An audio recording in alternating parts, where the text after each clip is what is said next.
Yes, hello everyone. Welcome to the second to last series between Starhorn Royal Club and OMG this time. So, um, yeah, let's get into it.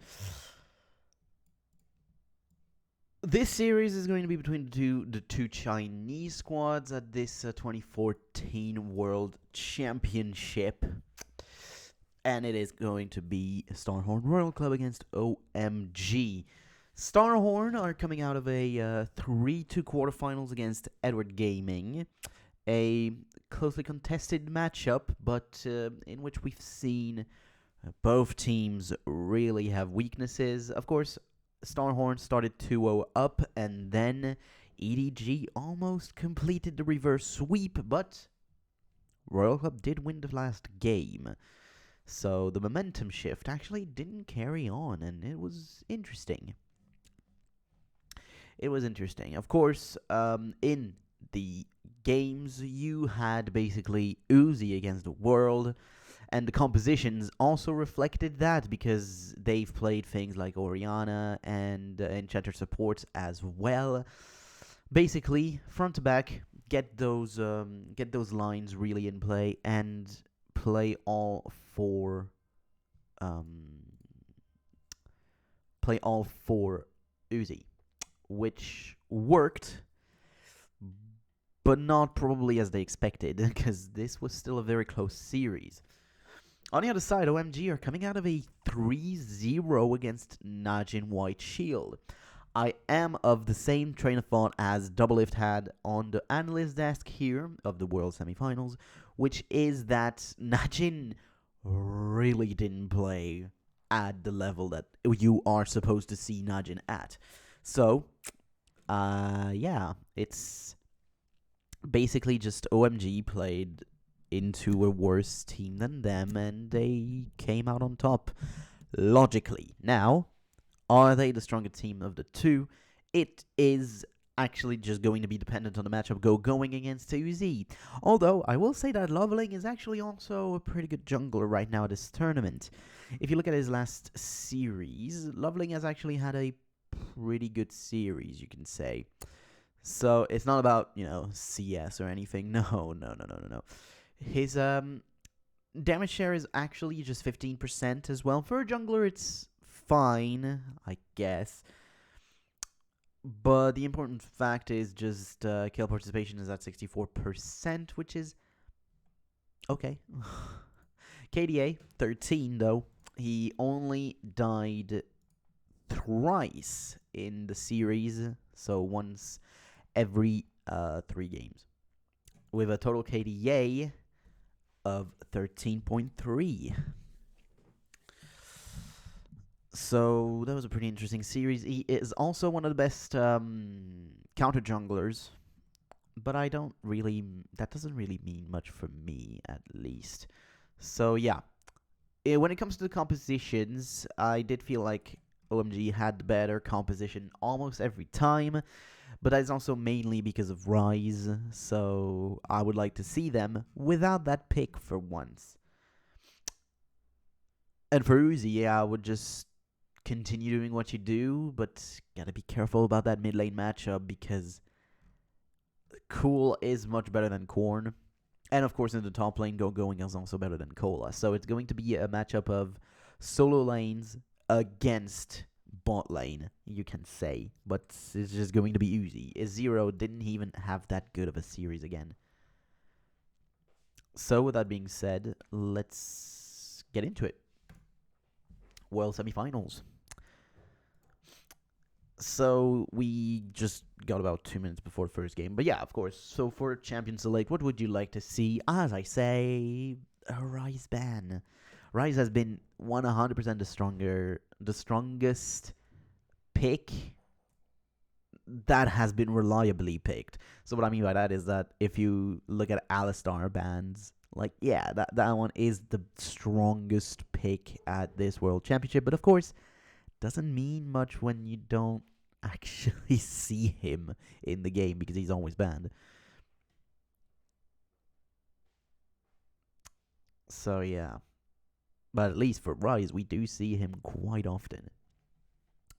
But yeah, a matchup that will be interesting to watch is going to be Insec against Loveling. And I feel like San also doesn't actually get enough recognition from his last series. He had the highest KDA of the team at over 14 for San. Had a pretty good CS difference as well. If I'm going to look, I think I've seen it actually pretty good. No. Yeah, 70 CS at the end of the game. But if you look at 20, his CSD is actually at -5, which is interesting because Zeph has held his own in the early game. But I mean, then again, he shouldn't really. He had played a Kha'Zix and Kog'Maw and everything, so he maybe shouldn't have held his own as well as he did. 2 core keys though, which is more or early game orientated, which is different. All right. But yeah, are we expecting a Twitch as well? Between San and Uzi, yeah, we should be expecting a Twitch or a Twitch ban. I don't know which one is going to come first. Mid lane, probably going to get that Orianna again. Then you would actually look for one of those assassins in the mid lane. Going to try and get into Uzi every time. That's just going to be your play. Just when Uzi isn't in the fights, the Starhorn team is just not actually coherent. They don't actually do anything that they should be doing. So yeah.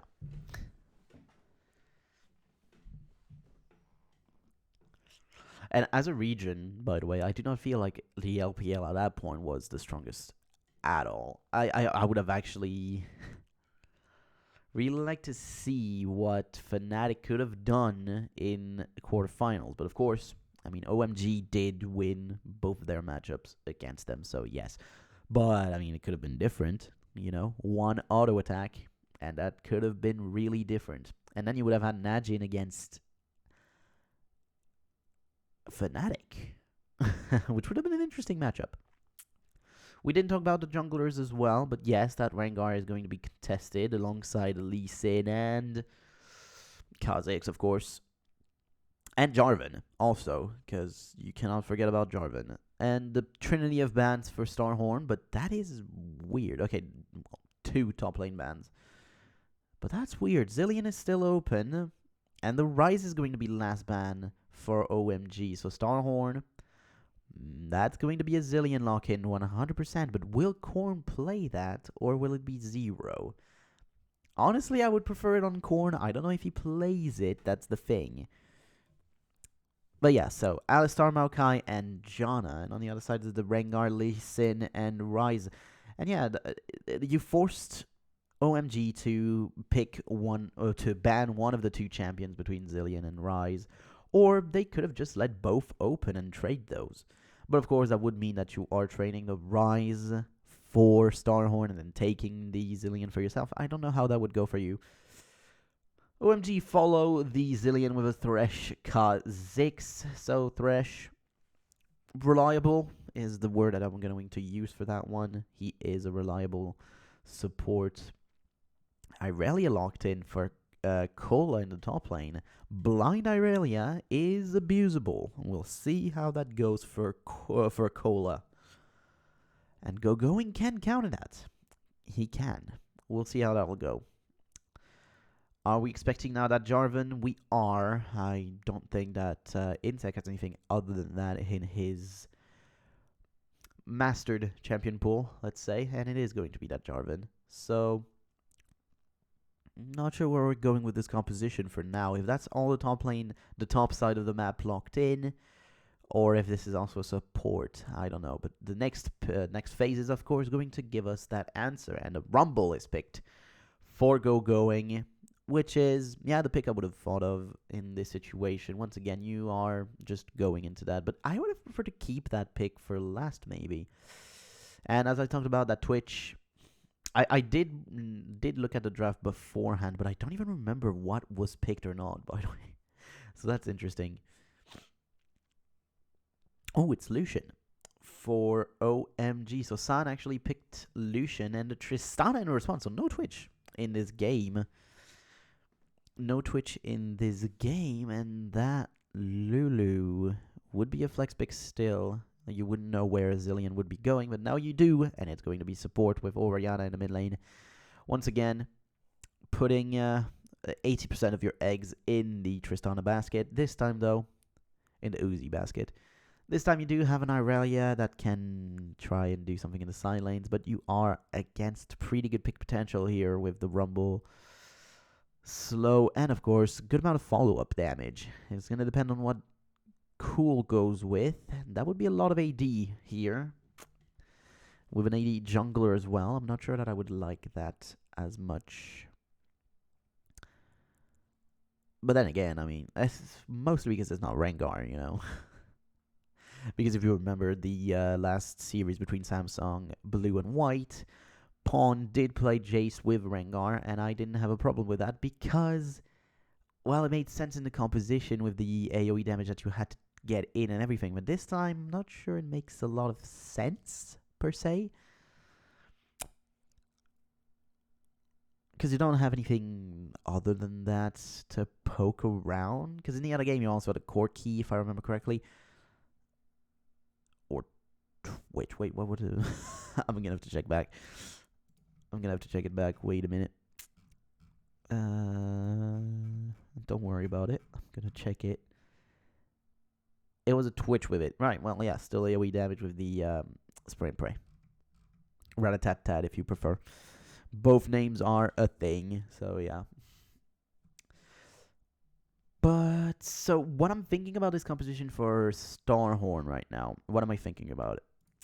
I think that they don't have a reliable early game champion to find something around for, like, the Jarvan to do something.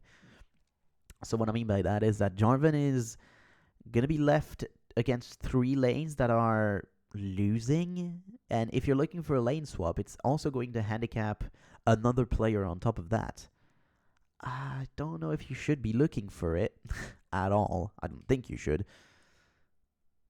I don't think you should be looking for that lane swap. But if you do, what is going to happen to Cola and Going? Because Irelia needs those levels and that amount of gold for herself, but Rumble doesn't. Rumble at level 6 is much more impactful than Irelia will be at level 6. But here we go. First game between Starhorn Royal Club and OMG. Just those early trades in the mid lane. The shield, of course. Command Protect for Oriana is always what they're taking at level 1, especially in a matchup that does do a good amount of damage early on, and poke. The flag does come in, and Going will take an auto attack for his troubles as well. Cola, it's going to be the same on the other side, but Cola doesn't actually take an attack, and the ward is going to stay in place, which is interesting. A lot of posturing around. And for now, Uzi and Zero are staying around the top side of the map, so we are looking for that lane swap, probably. And are they going to try and switch back with OMG actually looking to actually match them? I know I said actually a lot there, but are OMG looking to match them on the lane swap with Starhorn actually going down? This is interesting, but you still have 30 seconds to match. All right, now, is this going to be a 4-on-4, a 4-on-5? I'm not sure you want that Starhorn.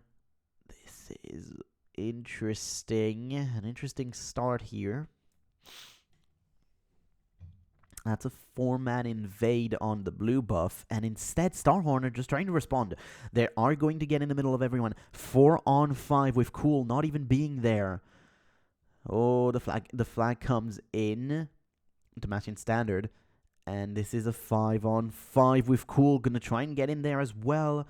This is a very weird start right now. Why is everyone in here? Why is everyone here? No one is farming a lane. Even Cool didn't even wait for level 2. If you have that, the advantage would be massive. But instead now, everyone is just there trying to get that blue buff. If OMG gets that blue buff, Insec is put so far behind, it's crazy. He doesn't have any combos or anything to do. He's not looking for any camps. This is not good. Zero, a bit far forward, gonna have the command protect on top of him, but the bomb gets onto Cloud. The damage thrown onto the blue buff now, half HP, 616, 400, and Loveling actually gets it. That's level 2 for him now. Cloud gets very low, but that Ignite will not kill because it's only level 1, and everyone backs away. No one benefits from that other than Loveling. Everyone is not in a good place right now. Everyone lost so much XP, especially Insec at level 1 right now. He is going to struggle even more. Why didn't you look for just swapping the buffs? Now you're going to get 3 buffed, because the bot lane is also in the bot side of the map now for OMG, so they have the numbers advantage. You cannot even go and help that. No level 2 for Insec with 1 camp as well. And you cannot even go for that buff. So now you got 3 buffed. You got 3 buffed. Yeah, you're zoning going. But as I stated, as long as he gets level 6, even if he is behind, it does not matter. It does not matter. And you're not able to really get him out of the lane. You're going to probably do that, but not 100%. Now Cloud is going to get engaged on. You have both Cola and Insec, but Sun now defending his support, and Loveling comes in. That's going to be a 3-on-2 now. Cloud is a bit too low to get in there. A flag and drag would be a nice, very, very nice amount of damage. Zero gets very low. Uzi also taking 2 turret shots. Going is even lower, but he is flashless too. I don't know what will happen in this lane. Now Going will just TP back, and that wave, he's going to get the XP of that wave if he comes back in the lane. He is just going to miss the cannon, probably. Yes. I think he even gets the XP of that creep. He might have. I don't know. I don't know actually if it did.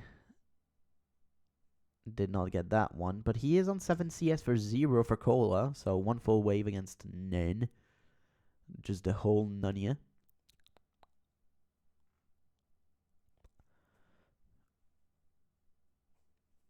And this was a very weird lane swap. That was poorly executed as well. Poorly executed by Starhorn.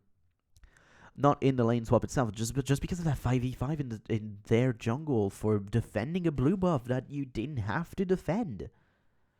You see them all come in. 5 people, 5 of all of them come in, and you decide, okay, let's go and actually face them front. Just full smoke and sending it. Like, why do you do that? Korn, gonna have a bit of damage onto him, but not enough to take him out of the lane. Playing pretty defensive. Command Protect is already in here as well, with the defensive ball as well, giving him even more stats. Those defensive stats. So, it's not an issue. He is even in CS, but the wave is not in a good place right now. It is still going to be pushing towards Cool in the mid lane, so not a good position for him. And even get cancelled on the back. Both exhausts in the mid lane, by the way. Both supports also having that Ignite, which is interesting. We're going to be here for a while, by the way. This series is going to be almost 5 hours long. If you take down all the extra stuff, probably going to be around 3.5 hours with draft. Okay, so now Uzi and Zero have swapped back, but the problem now is that Cola is really far behind compared to Going, and that will stay that way. That's a 2-level advantage for Going. Cola cannot even trade into that, especially not with Adorn's Blade. He didn't respect the matchup and went with Adorn's Blade instead of Adorn's Shield. Even if you know 100% that there's going to be a lane swap too. This is interesting and weird. And Insec is spotted on vision, as Loveling is also doing his camps. Continuing the full clear. He is not ahead of Insec, but that's because he got the mid wave. Insect did take a full mid-wave, so doesn't really mean much here to CS.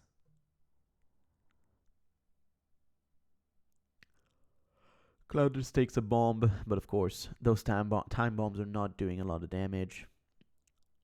Are we going to have a... we might have a Lantern gank right now. Oh, we're totally having the Lantern gank. Zero gonna get flayed, grabbed, and he is not in a good place right now. First blood for Loveling. Uzi trying to trade back, the flashing to get that kill. He does not have the W apparently, and will go down. Double kill for Loveling, and that is a good start for OMG, getting their bot lane ahead alongside their jungler, while not having a good time in the top lane as well, with the TP coming in from Cola way too late and no response from Going, which just means extra turret damage.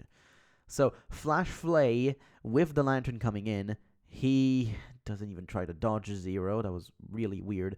The bombs do fall on top of him, but Uzi did get that kill, but he does not seem to have the W to get away. And one leap, one Q as well from Loveling, and the kill.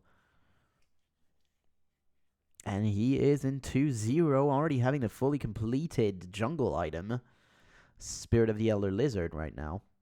He did have the jump. The resets were a thing back then.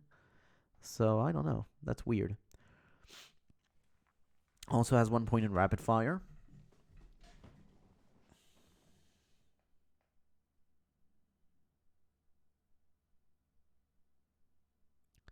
Lovely now level 6. Both junglers are level 6. As Going is also 6, but not Cola. He already had used his ultimate once. Has that fully completed the Happiest Mask. That is a Risk of Rain items. That's a Risk of Rain item. What's the name of this item? I know it. Actually, what is the name of it? Because, I mean, of course, a fully completed item is Leandri's Torment. Not Anguish. Anguish is the new one. This is Torment.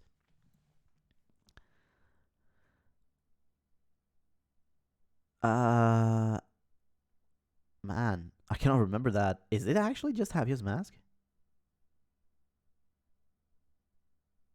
I don't think so.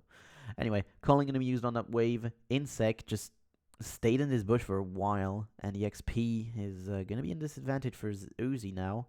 Son, that auto attack just followed him. That's interesting. So you might see his HP go down, actually. Okay, didn't seem to do the damage. Or maybe it already did. I don't know. Oh, here it went. I actually saw his health go back down. Interesting. And yeah, top lane. He went with 2 Dorn's Blade Cola. That's troll. I don't know what he's doing. You're never going to be able to trade effectively with auto attacks against Rumble. And yeah, you're going with 2 Dorn's Blade. Even if it is for the life steal, like, get the Dorn Shield for survivability instead, the sustain of that.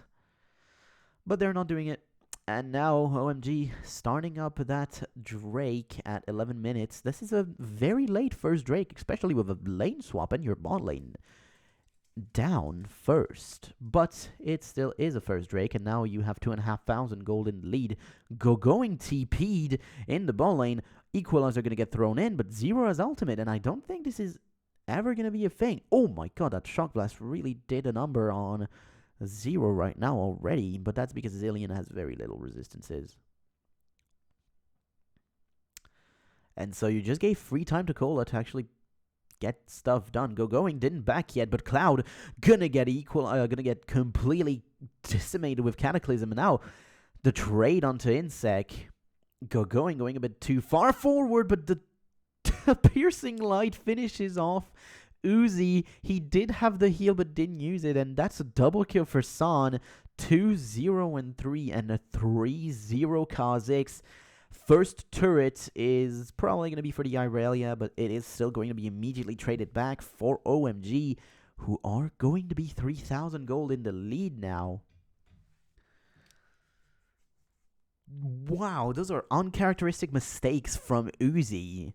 Staying way too far forward, piercing light takes him down, and not using the heal after having the ultimate of Zillion already used on top of him. So good hook from Cloud, followed by the box, which was very nice. Cataclysm comes in. Uzi gets taken down by the Ignite. Good calling from San, finishes that kill. Then Going goes a bit too far forward, but then it's just kind of a bait, and and that just gets Uzi to go too far. And now you have an eye edge on San. You have a fully completed Manamune, well, Miramana, on Cool. Well, not Miramana. Jarvan is behind. Lucian is really far ahead. You have a Brutalizer on Loveling. Sork Shoes for Going. And this is not feeling good right now. Korn has not had any impact in the game, but he is in a neutralizing matchup. Uzi jumps in. Cloud, 300 HP right now, almost in ulti range. Flashes out. Needed. But Cool also did have an exhaust that was not used in that, so could have denied the kill if ever Uzi went farther. Korn and Zero take a big chunk of damage. Cola, ultimate from Loveling. Good defensive tool here to actually get away with the leap as well. But Cola did jump on top of Loveling. Didn't stun him, though. Phage for Cola, which is, again, not what I would have chosen as a first item here. San. Culling comes through. Korn is forced to flash away. He's gonna go forward even more now. Equalizer comes in on top of Korn. He is forced to go on top of it. He's going down. One more tick would have been enough, but now it's a 1-on-1 for 2 trade with Uzi going far in, and that ultimate from Zero wasn't that good. Oh my god, okay, so both Insec and Uzi went down in the fight at the top because, I mean, it was just them being isolated completely, no support.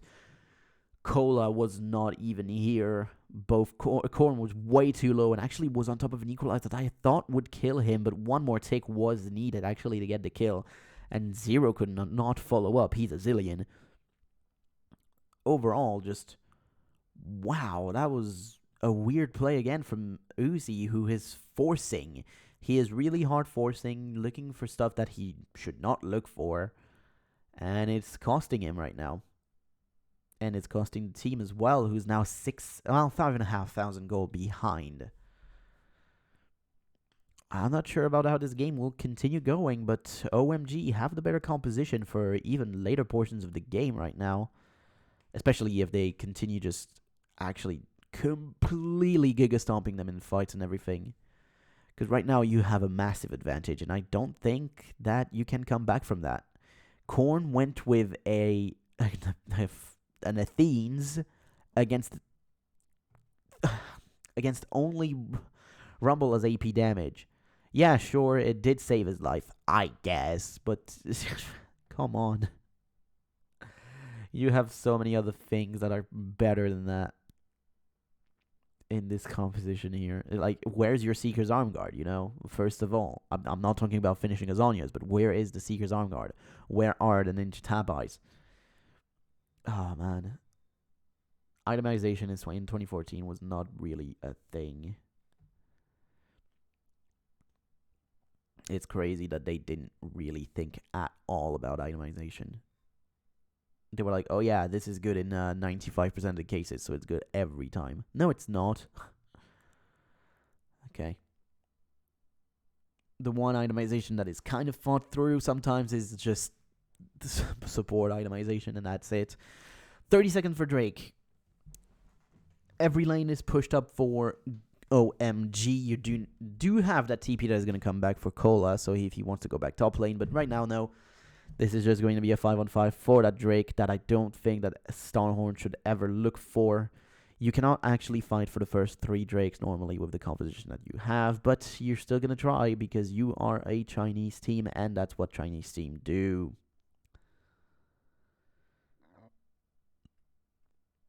They are looking for positioning around it, but Shockwave comes in. Cloud actually going to go on to Korn. Korn, no flash. Ultimate, not going to get thrown in by Zero, and Insec also gets taken down. Gets traded by Zero for an extra kill. Loveling tries to flash in, and good stun from Cola. Ultimate from Zero is going to be useless, as Loveling is going to be able to finish that 4th kill, and that's a 4 for 1. The only one traded is the Thresh. And oh my. And Uzi also again far forward, 2 levels down, and takes a massive chunk. If there was 2 more crits in that, he was dead. Or he would have been forced to use the heal that he still didn't use in the whole game, I think. Okay, well, I do think that this game is now over. So Korn gets too far forward, gets hooked. Cloud comes in for the follow-up. Insec tries to get in as well. Yes, that was a 3-man cataclysm, but it wouldn't have given you anything ever. Loveling almost gets in with the flash, but it doesn't matter anyway. It does not matter. And one more spike to finish it on to Cola. That's a 4 for 1, and really it's just a byproduct of the early game and the composition that is happening right now. That first double kill in the bot lane really set Loveling up to have the easiest game of his life. 5-0 and 2. Cool is also massively ahead. Going had some good ultimates, I'm going to be honest. He is 0-0 and 9, but had some great ultimates, and that was a massive chunk onto Insec, who is supposed to be the tanky one in the team, but of course has no tank items yet. Because people at this era felt forced to get the Sightstone. Was it a good item at back then? Yeah, of course it was, but well, when you're already behind, you are basically guaranteeing that you will not have a game ever. Uzi looking for 2 items, almost at that eye edge, but doesn't have it yet. He still needs 1,000 extra gold right now, and the Sun already has those 2 items, so he is much stronger. I'm sorry for the noises.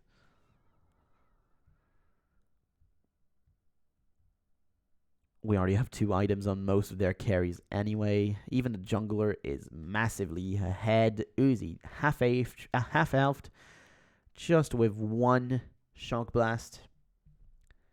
Doesn't feel good at all.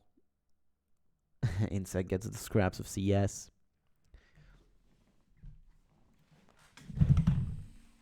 And another Shock Blast for good measure. Gets an extra massive chunk.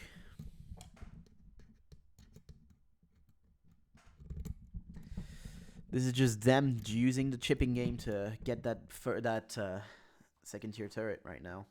Is it working? Yeah. Slowly but surely, it is working. Even if that turret in the bot lane falls, it's not going to be an issue at all. You are 8,500 gold up. Cola gets chunked again. Right now, an equalizer. And, I mean, if you are Starhorn, you cannot even fight. Just go on the sides and try to get stuff. You're not able to fight. You're not able to defend the turret. You're not able to do anything, but they are still going to try. Insec gets in the middle of everyone, gets the ultimate of Zillion on top of him, tries to get out, but will not be able to as he flashed in on top of Santa, actually tried to get the knockup, but didn't get it. And the ultimate of Going is going to be able to trade in Zero as well. That's a 2 for nothing. And a turret defense that is never going to happen for Starhorn now. So instead, try to look for a wave if you can. Not the mid lane one, though. You're not going to get that one. You have to play on the other side of the map. You cannot defend anything anyway. The Baron is dead. Yeah, it's just... It's an unwinnable game now, really. You just cannot win this if you are Starhorn. And you have to think about the second game now. This is very reminiscent of what Samsung White did last series. You are now 12,000 gold in the lead for OMG at 22 minutes. Almost as big a lead as what Samsung had, actually. But it's just because of that over-reliance on just trying to get fights going for Chinese teams. When you're behind, you're going to force yourself to be even more behind. That's the thing. Do I understand trying to go for those plays? Kinda, not really, but kind of, I guess.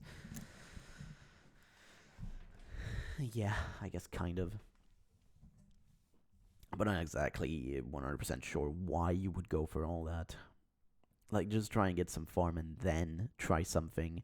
If you have at least, at max, an item difference and are even in levels, this might not be the most important thing. You may have a chance in a fight. But look at that, even Cloud doesn't even take damage in this. That was a that was command attack and command dissonance from the Corn that dealt less than 25% HP. And there's Barren Region as well, so there's nothing you're going to be able to do. Cloud's already back to full HP, and he's level 10. Doesn't have the highest amount of resistances. Zero takes over half health. Shockwave to try and get the wave. Good equalizer. Actually gets Uzi isolated. Corn does go down. Ultimate from Zero gets thrown in there. Is he going to be able to survive Zhonya's from going to really just force the whole team to go back? And Insec goes down. Didn't even get the Cataclysm off. He did try at the end, just before he died, but it didn't go down. Going is going to be able to tank this, thanks to the Scrap Shield. And we are getting close to the end of this game already. We are 24 minutes in. We are 13,000 gold up for OMG. A few more sieges, and you are going to be able to finish this one. Look at the non-damage onto Going. The shield didn't even get popped. The Scrap Shield didn't even get popped for Going. And the thing for Starhorn right now, they're always sharing XP as well. So you're never going to get back in this game. Never. And you're still looking to go for that Drake. Insect going to get in the middle of that, but not going to get it. Cataclysm forward, but he is alone. He didn't have a flash, so that was just a sacrifice. And let's say a fastback, I guess. 1, 6, and 2 for him. They are going to have to look for a much better game 2. Does Starhorn. Equalizer is there for Going. Everyone is collapsing. Equalizer a bit missed, but does force Starhorn to get completely on the side, you know, completely just mushed on the side of the map. So they were grouped up, and there's nothing that they could do, really. And that was 4 extra kills, plus a double kill again onto Loveling, who has 8 kills. 8-0 and 3 Kha'Zix is massive. They did lose Sun in the scramble, but that won't be an issue for them. They are going to get that inhibitor. They should get that mid lane turret before the end of the Baron as well. Would be nice for them to get that. Insect couldn't do anything in this. And you have 3 items for Sun now. Has that Bloodthirster that I don't really enjoy as a 3rd item right now, but okay. It's just that I don't think that at that point, people really saw the value in getting even more attack speed in the game, you know? When you have, oh yeah, we have 1 attack speed item plus the boot. It's enough. Sometimes actually getting more is actually also pretty good for you. Look at that, both Cool and Loveling. Just trying to get in there onto Uzi. And they do get that one. And it's actually Rumble that did get a double kill, not Kha'Zix, but he did get 1. And now has that Black Cleaver. Man, is that Kha'Zix strong. In 26 minutes, 3.5 items with the Hex Drinker in there. I don't really understand as well. Hex Drinker, why? I mean, the only AP damage that you reliably have is Corn, and he doesn't deal damage. Because he doesn't have items. He does not have items. He doesn't deal damage.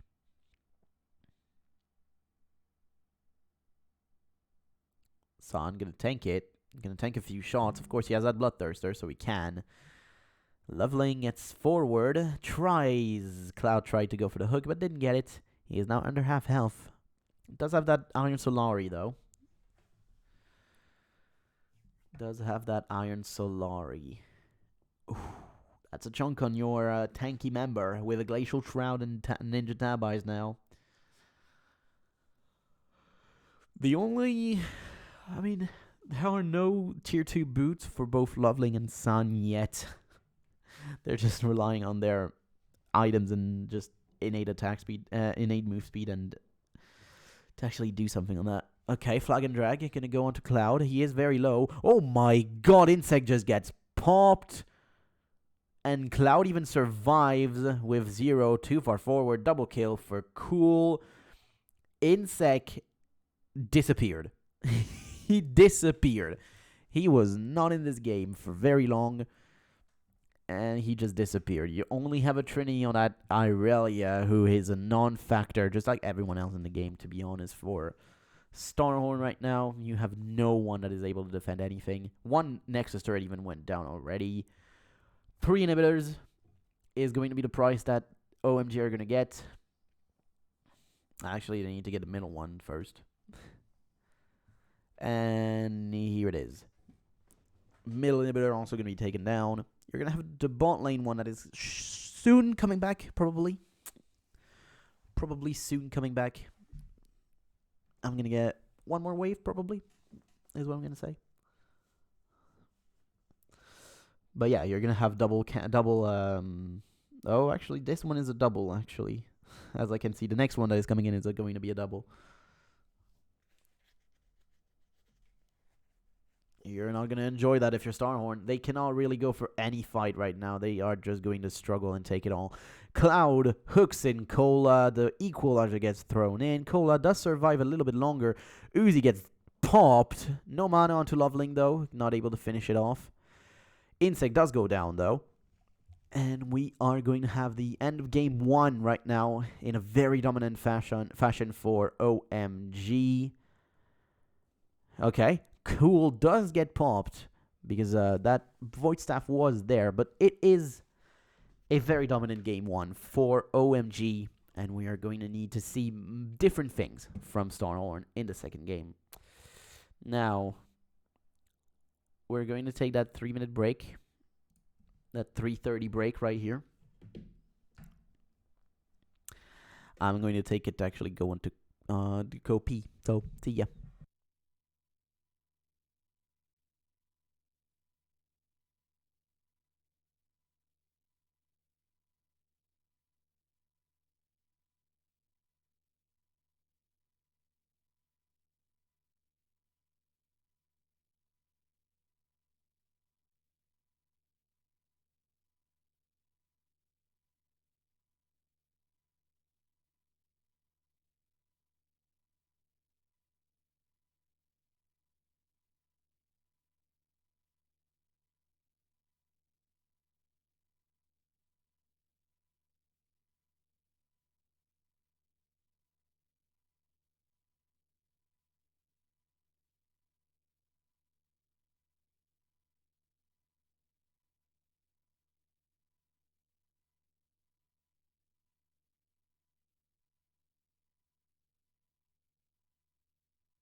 So here I am back. I'm sorry for not actually being as animated as I usually am, but my grandfather is sleeping right now on the side, just taking a nap, so I want to not really wake him up.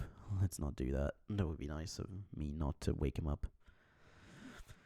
So, with that being said, I'm just on Clash of Clans for the last 45 seconds right now. I just got Town Hall 9, so, yeah.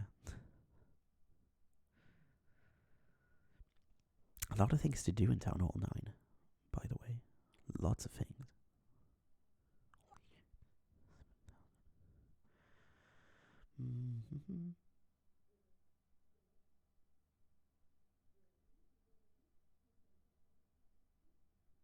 Yeah, there's a lot of things to do, and it's interesting. I mean, right now I only have I have a lot of time to waste. I have an Arc X that is actually for 3 days and 5 hours, which is the longest thing I've ever had yet. Interesting.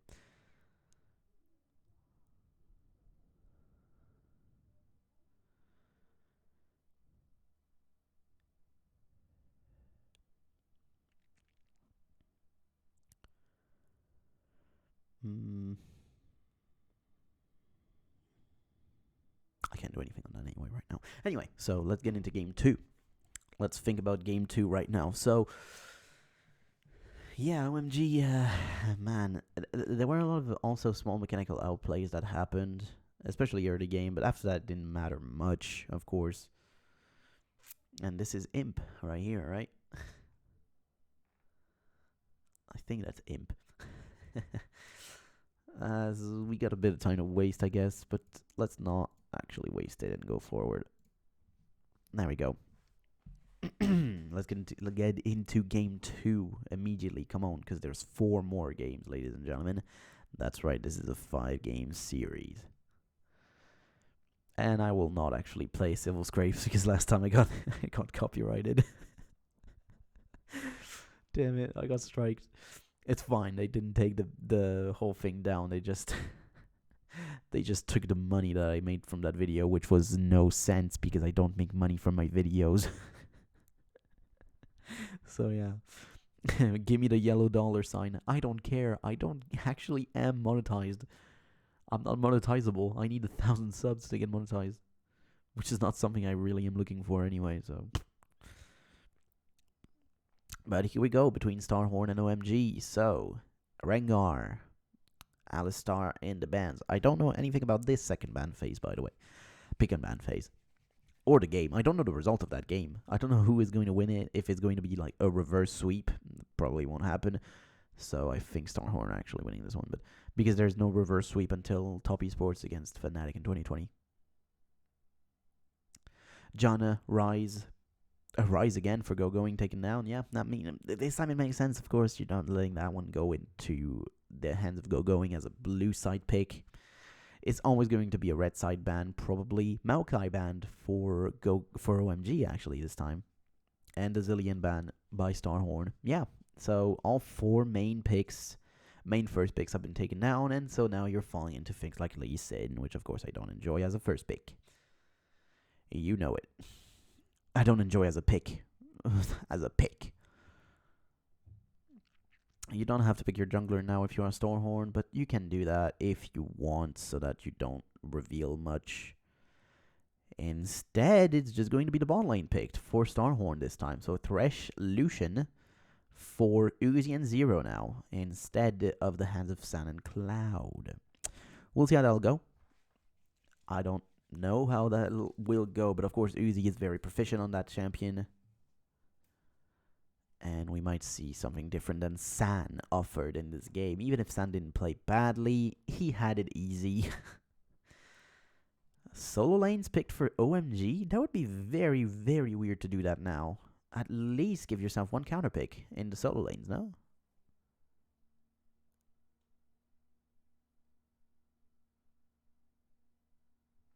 Huh. Huh. There we go. So the problem is, you're not actually offering yourself a counter pick here. Not even. If you don't pick both bot laners, you're not actually giving yourself a counter pick. So right now with the Rumble and Corki, this means that they can just pick jungle and top lane, and they can keep the mid lane for last pick for Starhorn right now. And so, of course, this composition for OMG is really, really mid-game centric. If you go over 30 minutes without being ahead, this game is not good for you. Okay, so Mundo in this composition, if you are not actually having a lane swap against you, it's pretty good. It's going to force a Jace probably from OMG. But they know that this is going to happen. Or Jace, Zed, Yasuo, those kind of picks. An AD mid lane, because you have a Mundo. You don't want to go full magic damage on top of that. And even that Morgana, not a good pick right now. So Jace, it is, of course. But even that Morgana is not a good pick, actually. What is this? What is this? What are they doing with that Shyvana? Don't hover Shyvana, thank you. Okay, so of course they're missing mid lane. And it's going to be a Lulu. So you have a lot of AP damage actually from OMG. So that Mundo this time, okay. I'm not too bad on it for once. Against Poke as well, Mundo is not too bad because he does have that extra regen that he gets. There's only one ignite, so there's no real grievous wounds on top of you as well. So that game, yeah, Mundo, I'm okay with it. I'm okay with a Mundo in this game. This is fine. I don't understand the exhaust on Cool if he keeps it. A weird one to keep. Okay, so this time, of course, Starhorn have probably the better composition of the two. This is a very mid-game centric composition for OMG that has a good amount of poke, but this time I'm not too sure about it. I'm not too sure about their poke. There is a good amount of mobility on the side of Starhorn, and their front to back is not shabby, not too shabby. With a Mundo, you can actually get in the middle of onto Jace or Corki pretty easily. Yes, it is walk in and do damage, but it can work out this time. So we will see. We will see how this will go. I'm not sure that any of those two compositions should look for lane swap as well. The Mundo is going to do fine into the Rumble, but not early game, so maybe there's something there. Without having at least a point on your E that you don't want to take at level 1, I don't know if you're going to have the best of time against that Rumble. But anyway, we are into game number 2 between OMG and Starhorn Royal Club. And we have a 5-man stack in the mid lane for Starhorn, looking like that's what's going to happen right now. Okay, they're splitting up a bit. I mean, you shouldn't look for the early game right now. Not when people are walking out of the lane or anything. Loveling.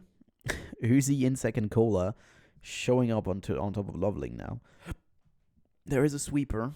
For once, someone actually thought about getting a sweeper to clear that ward, which is good. And Cola hits the first cleaver, which means that he will miss the next 5. Alright, Uzi gets hit by the Sonic Wave, but if Loveling actually followed on that, he was dead. So good that he didn't. Alright.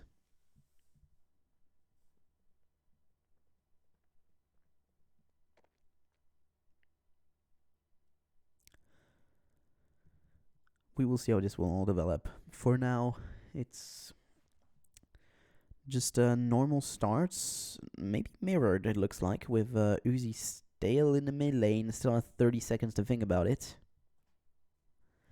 With the minion spawning only now, he does have about 30 seconds to think about where he wants to go. It looks like a 4-man pile on the bot lane. That ward is spotted by OMG. Is this a... Will this actually lead to a dive at level 1? I'm wondering. They know that it's warded, but they don't have a sweeper. And now if you're Uzi and 0, you just wait. You don't show yourself, you wait. I mean, they know that you're here, but it's not the issue. You don't want to touch the CS yet. You just want to last hit them. And so it's going to be normal lanes for once. It happens once every, 5 games, and it's always a treat. It's a special treat. Insect looking to invade onto that blue buff right now. The enemy blue buff. It's a solo invade, and he doesn't have smite. He might get it back before the camp finishes, so just going to be a buff trade. Doesn't actually give anyone anything, really. Just more control for Sun and Cloud, actually, since their jungler is around the bot lane. Sun does get hooked, though. Double auto. A good amount of damage. Valkyrie is going to be forced out, but the Ignite comes in onto Sun as well, and I have something in my throat. I'm going to actually cough.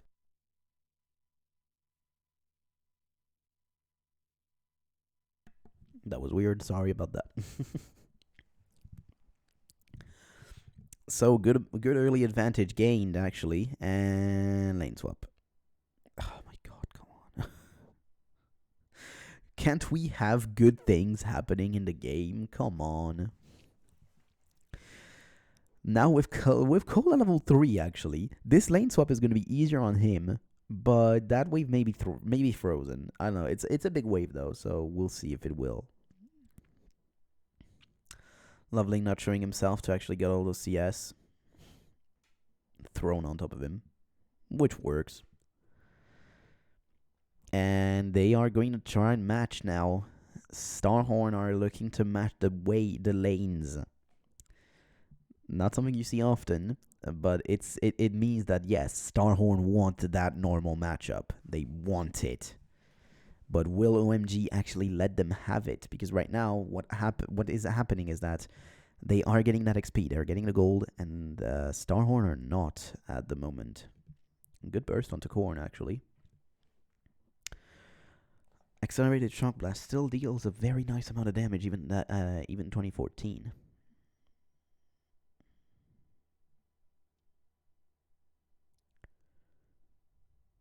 And yeah, once again, just OMG is dodging that lane as well as they can. It's crazy.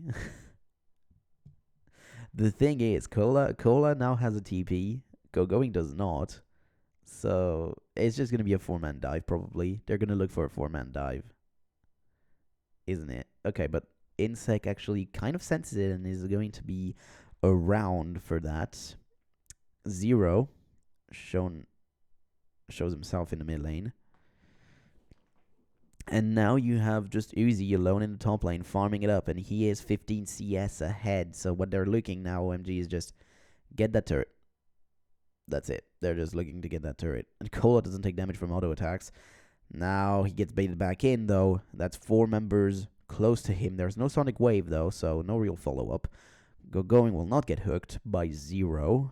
That was a very big miss. And he actually jumps. Insect leaps forward. This is going to be a 5-on-5 with Uzi coming in a bit late. Phosphorus Bomb connects. Good damage here. Insect forced to flash too far forward without leap. Everything is just messy. Uzi goes forward. Piercing Light actually connects this onto Sun. He's very low. Insect just going to get those spikes again, but not going to deal a lot here. And this is really messy. But the one that benefits from all of this is actually Uzi. He is 40 CS against 30 right now. The one that is really not in a good state right now is going to be San. He is 15 CS down, always swapping to actually avoid Uzi. Because, yeah, I know you do not want to face Uzi in a one-on-one matchup because he is damn scary.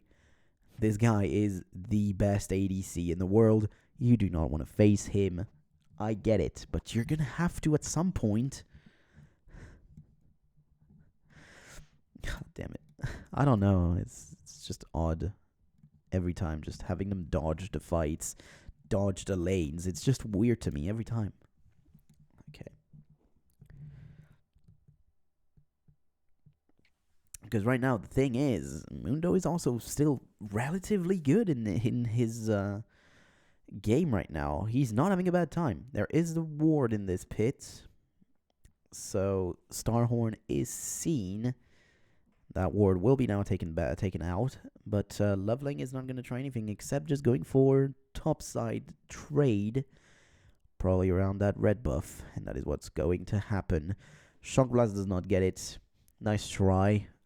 Nice try, cool. But it does not work out.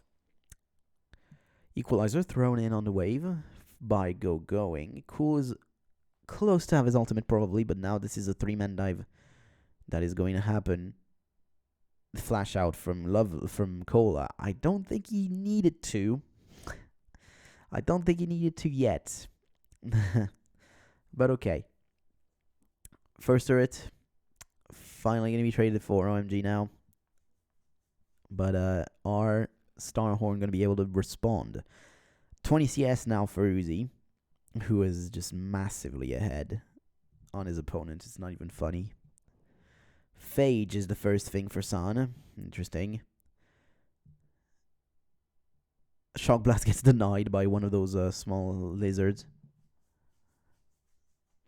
You only have a Fiendish Codex for Corn. But he doesn't need anything else. Just a bit of CDR. Get those Qs off. And you're good. I think with one Fiendish Codex, you're able to actually QQ with get 2 Qs off with your E on top of one on someone. You know, the help picks on top of one of them. Did the screen actually turn in color? I don't know. That's weird.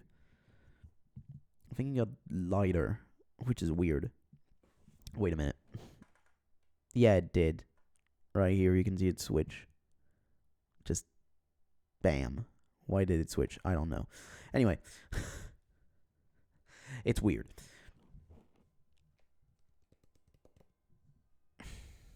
It's crazy to dodge a lane as hard as OMG has tried here. Piercing Light, not connects, but there is a calling. So I wouldn't want to go forward if I am OMG right now, to be honest. Loveling is there, though. Do they know that this ward is placed down? They do. They do know. Loveling showing up. And Uzi just immediately calls the wave to stay completely safe. Which I also understand. They are looking for a blue buff invade now, OMG. But again, the one that responds first is Uzi here. He is also a level up. He is level 7, has 4 points into that Piercing Light. No box onto 0. Good hook onto Cloud, but they're not going to follow up on that because there is a Black Shield still. You don't want to really jump on that. Not yet. Insec looking for level 6. You could see him on the side actually doing an extra camp, and that was to get level 6. Because Loveling had it and not him. But now he does, so there's no disadvantage on that. He's a bit forward, but he can play forward like this. Oh, Loveling actually gets hooked. He actually got hooked on that. Oh my god, Cloud tried to block it, but it didn't work out. And now Uzi is got himself first blood. He gets bound, but that will not matter too much. Almost gets the second kill, but he will be taken out. Equalizer will not do enough damage, and that is just 2 quick kills for Starhorn Royal Club. And a much better start for this team now with Uzi being ahead. But that hook actually didn't connect onto Cloud. It was ahead of Loveling, but it connected onto Loveling himself, who didn't get the Black Shield on top of him because Cloud thought he would block it. And it cost them both their lives. What an interesting play, just like that. The game is now in favor of Starhorn. And they also have the better composition. They scale better, in my opinion. So, yeah. It's not that Corki has non-existent scaling. It's just that his scaling is much lower. Corn is very chunked out, though. So, Cool can flash in, actually. Cool can flash in. Yes, there is Polymorph, but I would still feel like he could flash in. There's still ultimate onto Cola. Sadism is up.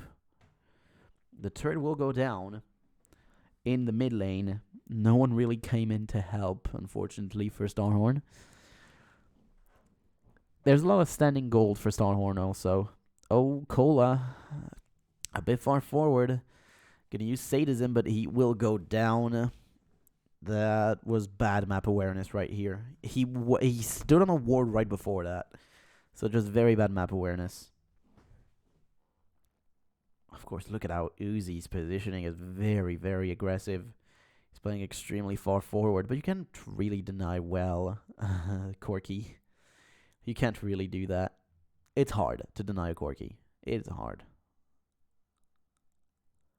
Don't go into W. Don't give 5 extra gold to the Morgana. It's so dumb. Every time I see this, I cringe. Walking onto the W of Morgana is just dumb. Level up for both Sun and Cloud, and for both Uzi and Zero, not Sun and Cloud. That was the last game. For both Uzi and Zero, there's a level up on both of them, which shows that yeah, those swaps are good for you in the early game, maybe because you actually get a bit of farm, but a bit extra farm that you would have in a normal matchup. But then you're losing in XP, and it's shown here 1 level for both Uzi and Zero, who have been able to catch the waves that you have thrown on top of them. So yeah.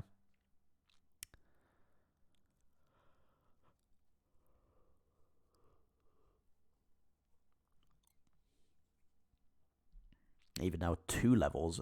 So Cool is seen. Cool is spotted. There is a lantern anyway, with Zero playing pretty safe behind. Oh, dash forward. Cloud taking a lot of damage with the calling. The Black Shield does not block the damage of those. And another accelerated shock blast missing. Another, look at that. Just even that is bad. Again, for OMG, because you are once again trading XP. XP is going to be separated into 3 people instead of 2. Which means that you give even less XP to your bot lane, who is 2 levels down. And yes, Korn may be a level down, but he's probably close to that level 10 anyway. Cola is the one that is struggling. He is 2 levels down. So he is the one that's struggling a bit. Turret is traded in the mid lane though. And you don't need levels for the Mundo anyway. Both of these top laners don't need levels. Really. Level 2 equalizer is going to be good, sure. And sadism too. But it won't matter as much as other spells can. So yeah. Drake is also on the card still. After 15 minutes, no one actually went for that Drake. Which means that you still only have a 1,000 gold lead for Starhorn right now. And Going is the main threat in the mid game for that OMG team, of course. Being 1-0 up.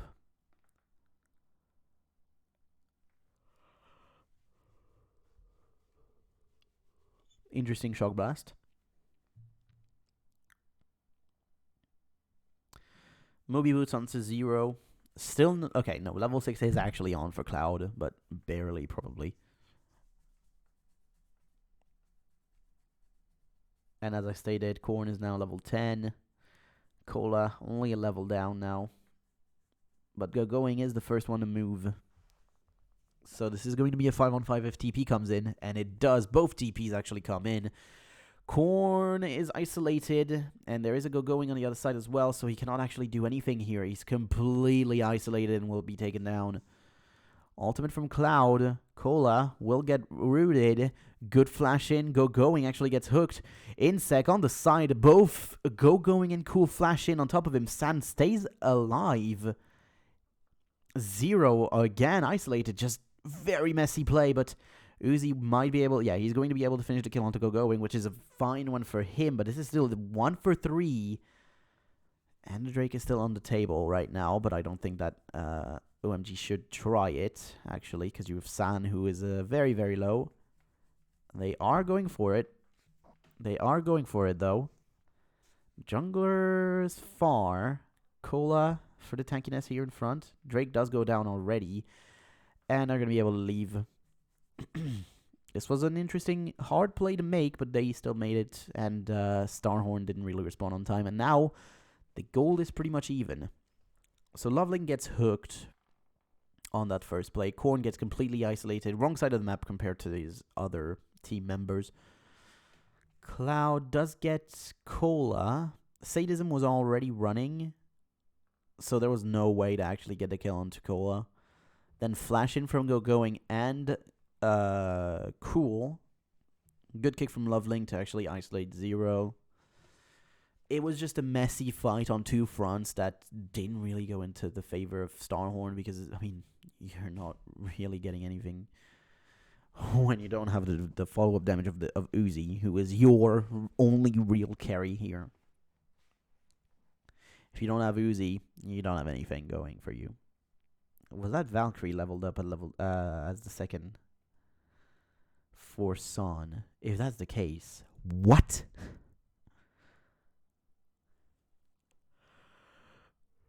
Oh, Cord actually gonna isolate Cloud here, and he's 100% dead. Insect gets that kill.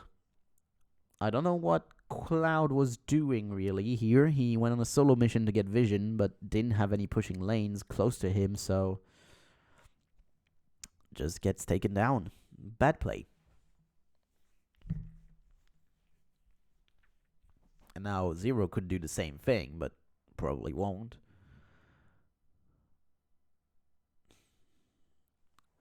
Once again, Cola, yeah, he may be only level 10, but he does have that Spirit Visage now, so AP damage won't really phase him anymore. He'll be fine. Yes, there is a massive CS advantage for going, but it's not the most important thing in the world.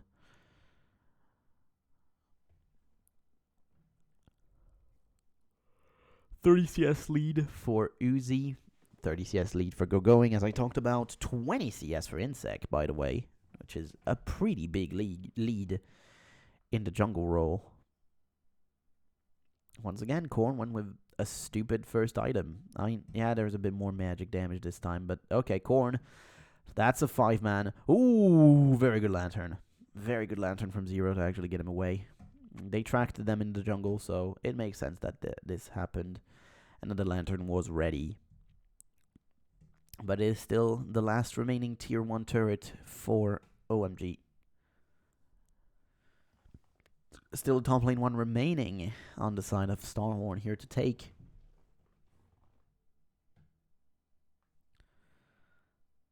Nah, but the Athenes is just not feeling good once again. It's not the same Athenes as in 2018 or 19 or 20. So, yeah, it just doesn't feel great.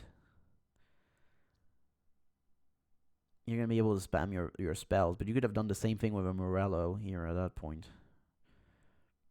Is there any healing that you want to mitigate? No, but that's not why Morello was picked back then. Morello was picked to get that extra percentage magic regen and everything. So the extra damage of the extra grievous wound was just more of an extra thing in there. It wasn't needed.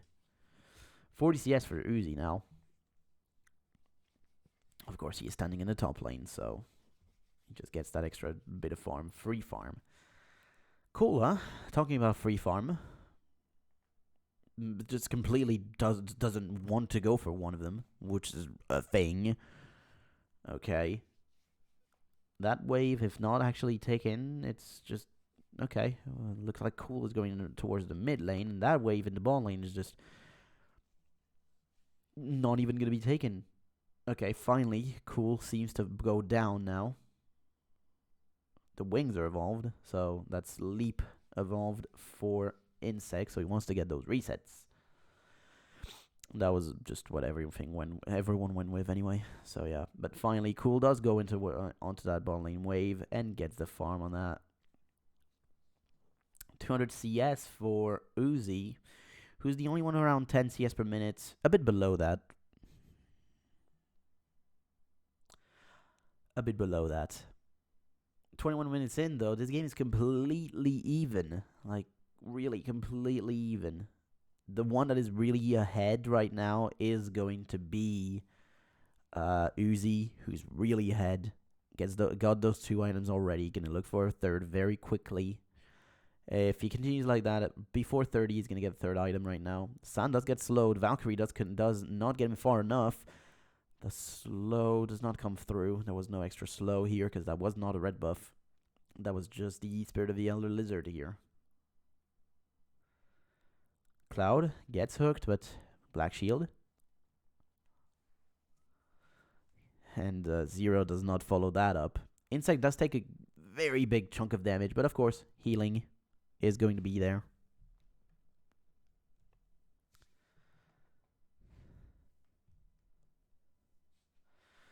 That's a 5-man stack around the mid lane to get that turret for OMG. They really like to do that. Flash kick for Korn right now. Ultimate onto Uzi. Zero. Gonna almost go down. Cola not gonna actually go down. Going. Has Zhonya's. Will not actually use it even. Leap in, leap out for Insec. Does have a flash. Cool gonna get slowed. He uses the exhaust onto Uzi. Flashes away as well. Cola takes a nice amount of damage, but still not enough. Uzi does get taken down. Sun gets that extra kill. Flashing from Insec. Does not get the kill. Not enough damage. Cola flashes away. Double kill for Sun. Oh, the cleaver from Cola gets that extra kill. Flashing from Zero gets himself a triple. Cola does not go down, though, and he will not go down in this. Are OMG looking... They are looking for that Drake. Cola? Are you going to TP? Please TP. Please TP. Scare them. I don't fucking care. Scare them. Oh my god. What are you going to use their TP for anyway? Going back to a lane? When you're done with your bag, just TP back immediately after that. So it all starts with going getting caught here. Cola going down very low, but Sadism is running, so he's not going down. And then Insect leap in, leap out. Very low, though. And Cool goes a bit too far forward as well. Able to get away with the flash. Cola isolated, but again, he is a Mundo. He is very tanky against this composition as well. Loveling gets the Sonic Wave and Resonating Strike. And Insect... Oh my god, okay. Not able to get the kill because of the E from Jace that I don't remember the name of.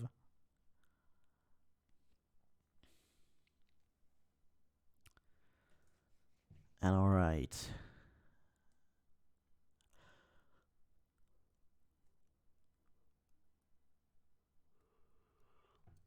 Oh, wow. Cool just demolishes Insec. 100-0, just like that. Going onto Uzi. Very, very low now, Uzi. Korn, isolated, takes a massive chunk of damage. The last rocket actually gets him. The kill is taken with the last rocket. Zonya's still up for going, and now OMG are just flexing their muscles with their team fighting. Their team fighting ability is just much better than that of Starhorn right now. And the main culprit of that is going to be the mid lane again. Korn not having the greatest time.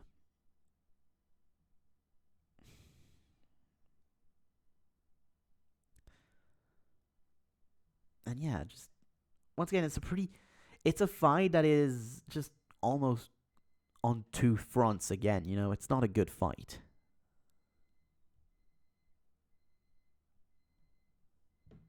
Not a good fight.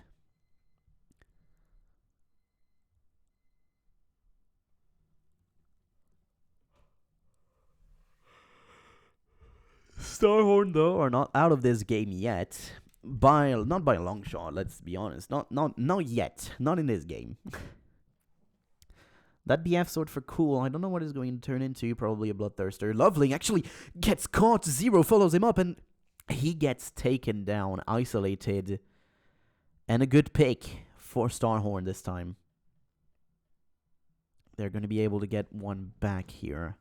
Plus that extra turret only gets them 2,000 gold down compared to what that of OMG. So,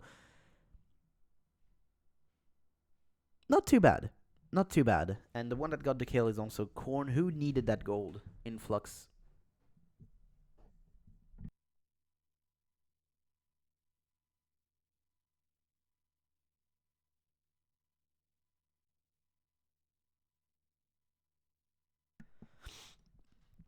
$60 CS is the lead for Uzi right now. He does have that last whisper now, which I'm okay with.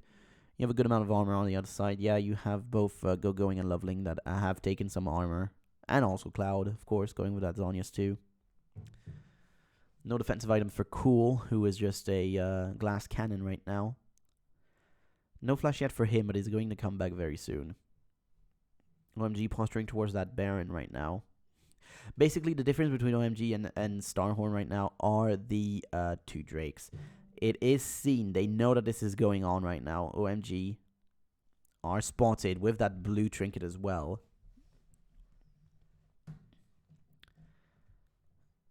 Going, not going to hit with the Electro Harpoon.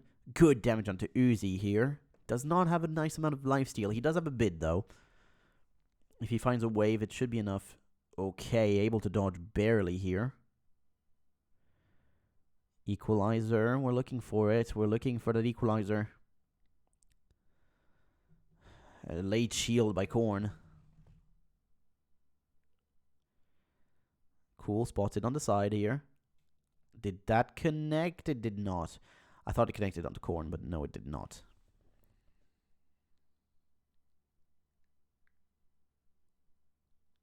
Posturing once again for that Baron. Equalizer thrown in there. 0! What the hell was that? Okay, the Flay actually got Loveling to go on the side instead of behind him, so the kick pushed 0 out of range without him needing to flash or anything. So he is safe, and now there's no pick potential with the ultimate down for Loveling. Culling, actually, going to get thrown by Lucian. Uzi. Able to play forward. He has defensive capabilities with other people next to him. He is okay. You have Zhonya's now on Cloud, so he might just do the Kamikaze R into R flash Zhonya's. Just like every other Morgana. That's what they do. They love to do it.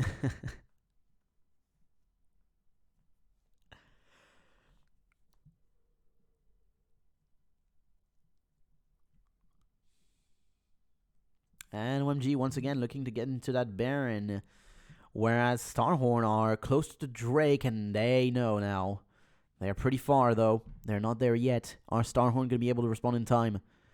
TP in the pit by Cola. TP in the pit. Okay, Cloud isolated. Doesn't even use the Zhonya's. Gets completely destroyed. Loveling going to get hooked as well. 0 flashes behind Gogoing. Doesn't actually get taken down. Flash out by Gogoing. Cola follows up. The ultimate from Lulu. Good amount of damage. Cool goes down. No flash to use. Nothing. Leap in by Insec. Very close. Gogoing also goes down. Uzi. Flash out by San. Doesn't have the Valkyrie to get away. And that was a one fight by Starhorn. Finally, their first real one fight here. And they are looking to get that Baron now for themselves. 0 is very low, but I don't think that will matter too much. Lucy! Ooh, one more. 1 or 2 more missiles would have been enough of the culling. Loveling, not going to be able to get in there. He's not going to get the smite actually did come through, but it was a bit early. And Loveling will not actually get it. That would have been a Baron on 2 members. But now all 5 members of Starhorn have it. They are looking for a reset. Maybe going towards that Drake now after that. I wonder what will be the 4th item. Oh, for Uzi. But oh, wait. Of course I know what it is going to be. So Cloud gets decimated. He doesn't even have time to use the Zhonya's with a double crit from Uzi here.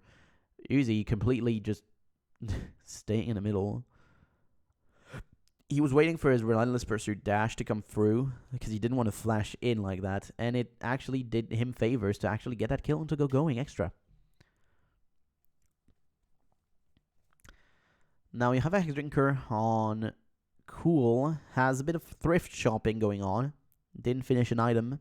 Has a BF sword, a Brutalizer, and a Hex Drinker. Cola also now level 15. He scales much better than Rumble, by the way. Mundo scales really, really effectively when he can get into the middle of everyone and actually just not die because it's all burst damage on their side or magic damage, which is exactly what Mundo wants. And in this composition, Mundo is just good. It's a good Mundo. It's the first time I say this for this World's Championship. It's a good Mundo. Okay. OMG gonna sneak that Drake. Doesn't look to be a priority for Starhorn right now at all. They could have taken that. Okay, and it's going to be a Blade of the Ruined King actually for Uzi, which is different. Not usually bad, actually. I think it's actually a pretty good thing to take here. Not good for Sun, though. Because when are you going to get in range to use it? Anyway. This is what I don't understand sometimes. Yeah, okay, yeah, great. Give yourself that item. When are you using it? That's the thing you have to actually think about. When are you using the active? When are you using the passive even? When are you going to get those autos off for the Blade of the Rune King? You're not. You're not going to get them. Lots of tankiness also now for Starhorn. Their amount of armor now stacking is very high. Cola, that was one full shock blast, accelerated shock blast that dealt less than 400 damage on 3000 health tank. So you don't really feel damage anymore from those shock blasts. It's not that Cool is behind. He is not behind, but well, it's just that Cola has been able to do something here this time. Okay, lots of things thrown on top of Cola. Doesn't even use the ultimate. Baller. But of course Lulu did use hers.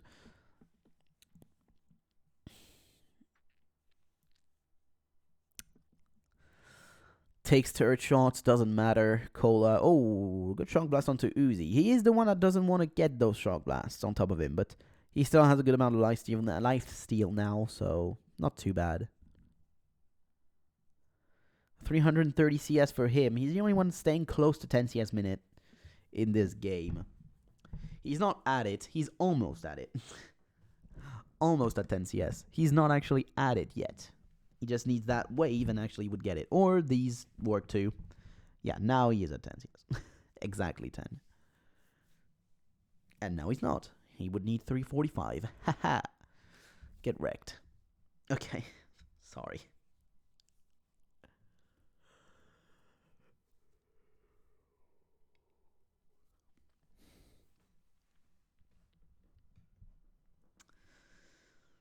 Alright. Now, this has been a pretty interesting game. At one point, it seemed like OMG had control of it. But then they tried too much on the Baron, and it cost them dearly.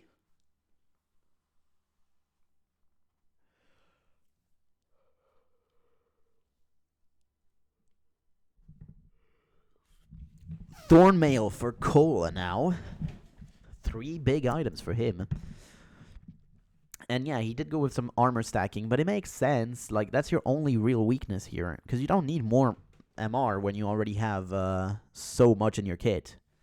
I almost want to see his MR, but I cannot ask for observers to show it to me. So, yeah. I would like that, but I can't. Whenever I see it at the bottom and I'm actually looking at it, I will tell you. That's a good amount of resistances onto the Kha'Zix, though. 146 armor for 114 MR. Has those Merc Treads, which is not an item you see often enough, but yeah. Banshee's Veil for Uzi now. Has completed that first over the Blade of the Rune King. Going for the defensive option is fine.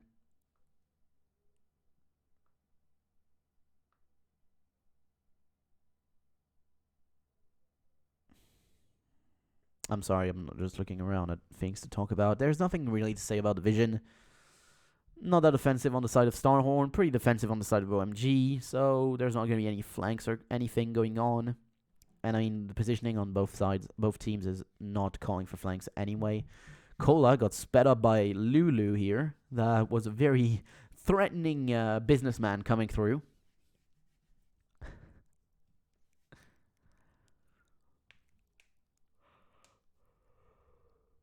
Looking to get that red buff for them now. Cola gets bound. Doesn't matter for Mundo, really. And I mean, if he used the W before, you know, that would have been nice. It would have been nice.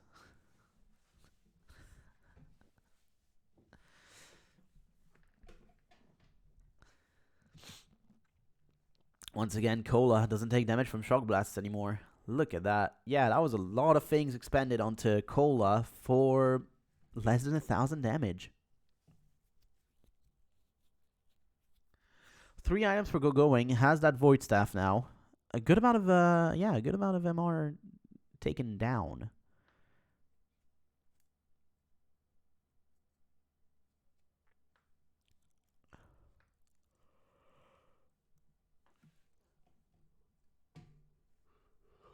San's game has been pretty impressive, by the way. 4-0 and 3, still not dying. Of course, he is really far behind on Uzi still. Not because of just the kills, but also, you know, the ADCS difference is actually really, really big. ADCS difference like that is really, really big. And if he goes for, if he goes for anything other than a Mercurial Scimitar with that QSS here, that he's gonna try to make, probably. I hope it's not a Banshee, because Banshee gets popped very easily. So this is a bait from OMG. They want the team to come to them and to fight on a 5v5, which I'm not sure is a good play for them right now. Cloud is extremely low. Sadism used by Cola right now, gonna jump in front of everyone. Equalizer comes in. Zonya's Hourglass. Cola forced to flash away. Korn uses his ultimate on himself. Cola, ultimate is now done. Has about 1,500 HP. Now 1,000. Only 1,000 now. But the Baron is stopped. That's the most important thing in here. No sums expanded except just flashes on the side of Starhorn with a TP. And a heal only for OMG. A disputed game right now. Very hard disputed game. 39 minutes going right now. OMG like those long games, but this composition does not scale as good as what Starhorn have done. Even if it's not the best scaling composition, it has better scaling.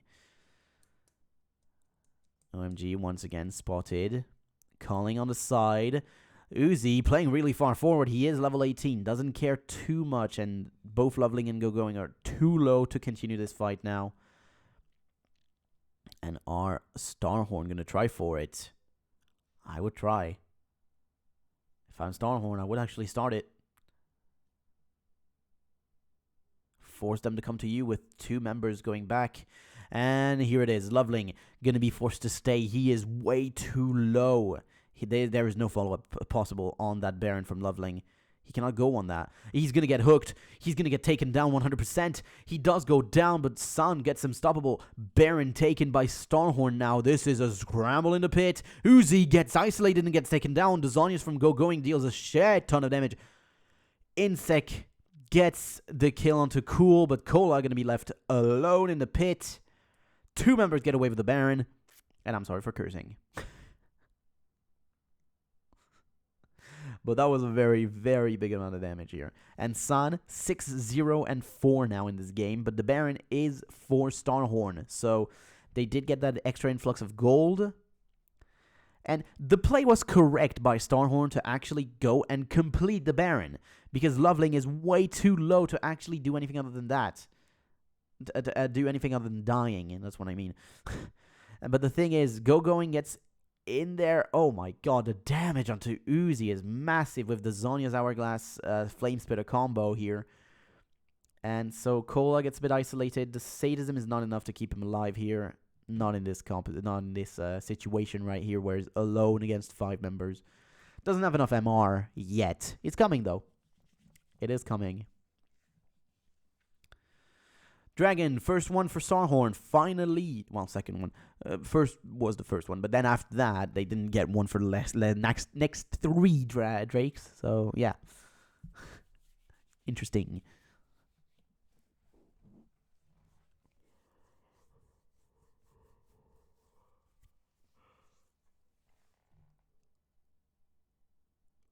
Oh, the red buff is going to be stolen.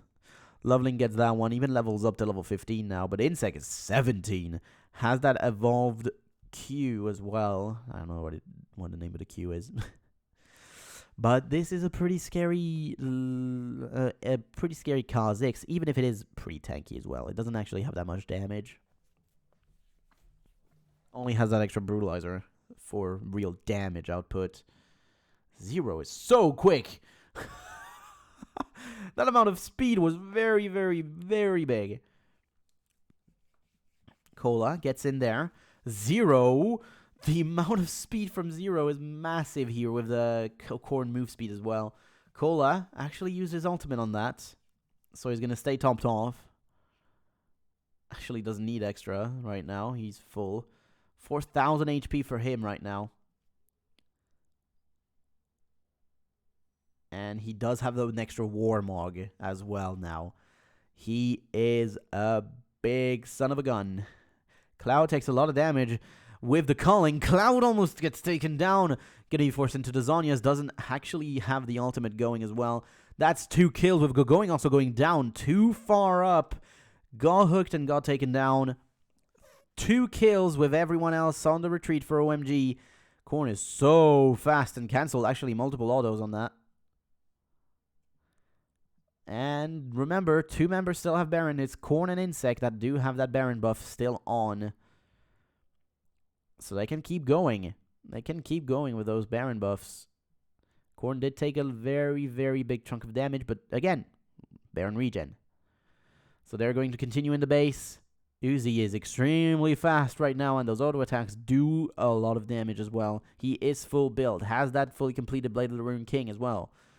Accelerated Chunk Blast deals a good amount of damage, but he has a good amount of HP actually on top of him now from that Banshees. So he's about 2,500 HP, more than that actually, probably. Actually close to 3,000. Interesting. That's the Fortify pot, so yeah, 250 HP extra. 44 minutes in this game, and finally we have an inhibitor broken on the base of OMG now. They are 7,000 gold behind.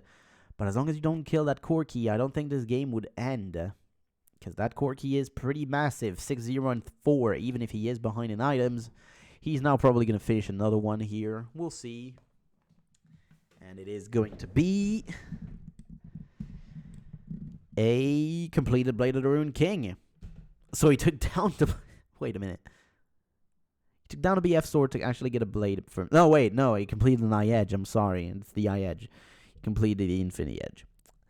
Doesn't have a lot of crits, though, for that Infinity Edge to really get its effectiveness. Only has about 40%, I think.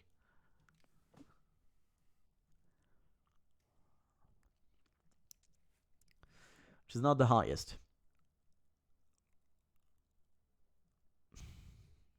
But alright.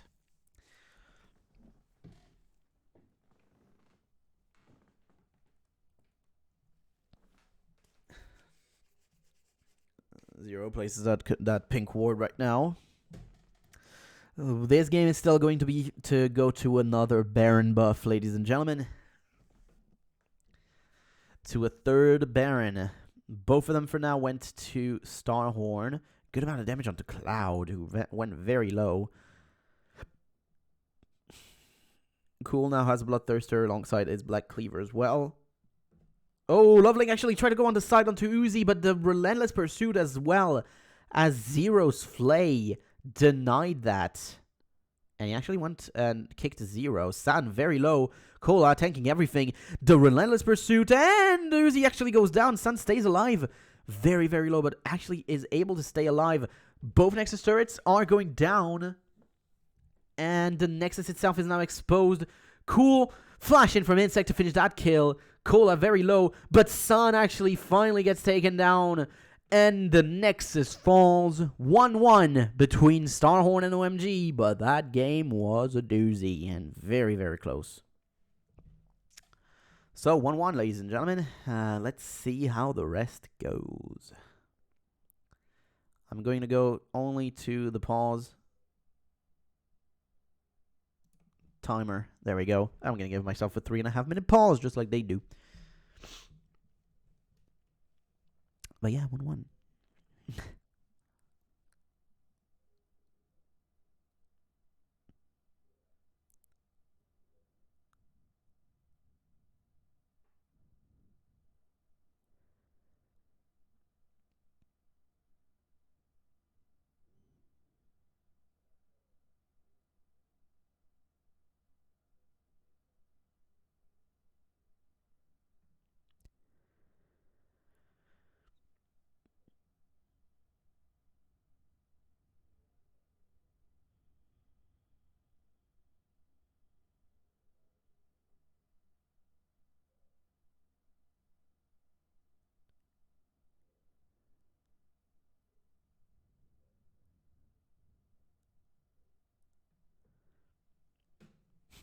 Bjergsen second in the CS per minute. Lul.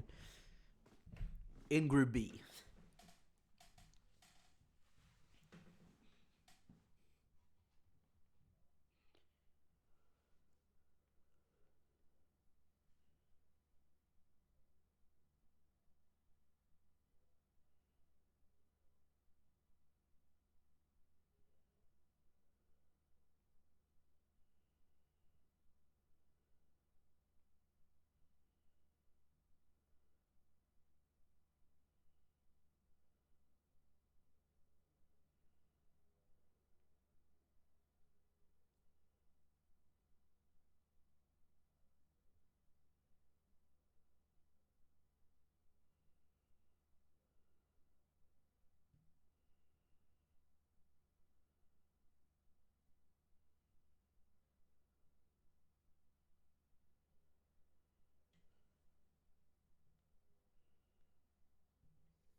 I'm also going to let that go through, by the way.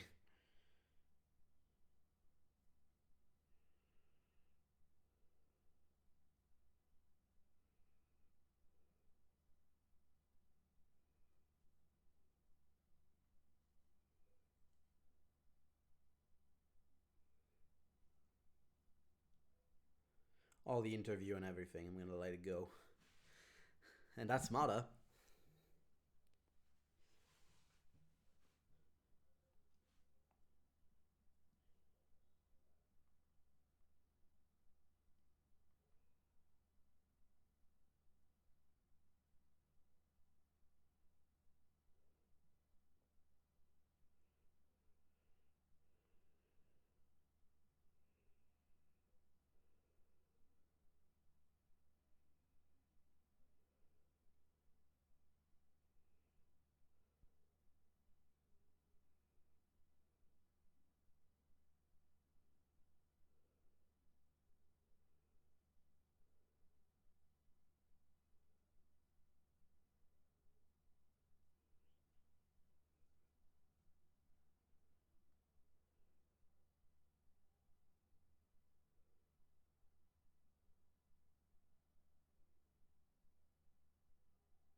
I'm sorry, this is taking longer than expected.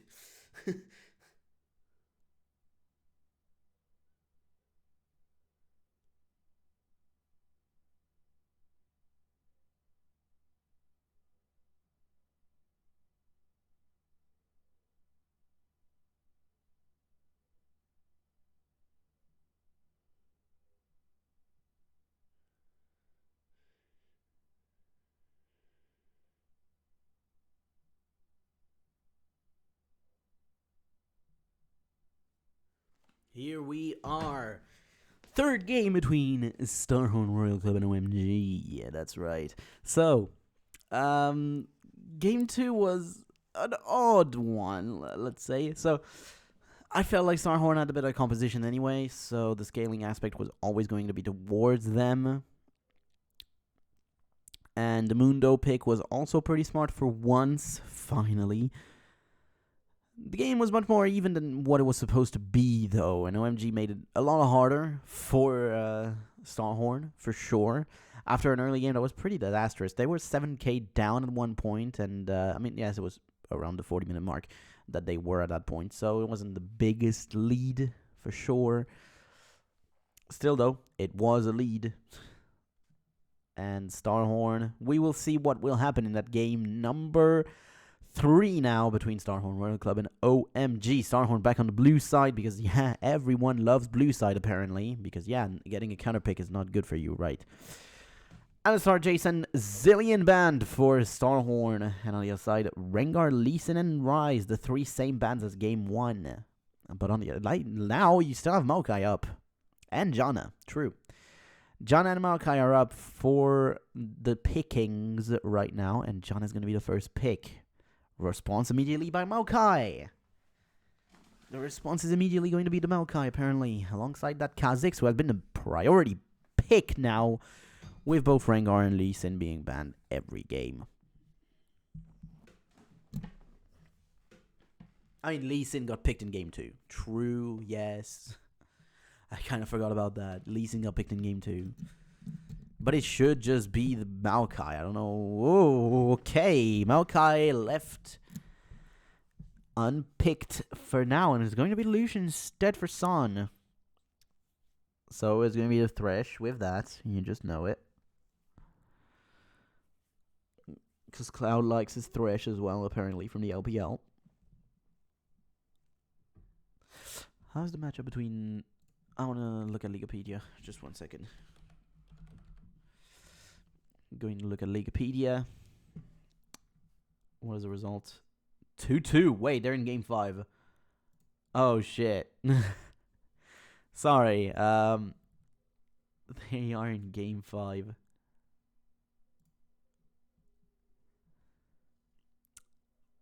RNG and Top Esports are in game 5 after a 2-0 start by RNG. Reverse sweep? Anyway, Maokai is going to be picked by Starhorn alongside Oriana. So you got yourself a very tanky front line with good support on the back line already. Now you're looking for, of course, that Jarvan in the jungle for Insec alongside Tristana. Right now, this game screams Tristana right now. I don't know. We'll see if that's the case. That Nidalee for going would be interesting and would really define this OMG team as a mid-game composition right now.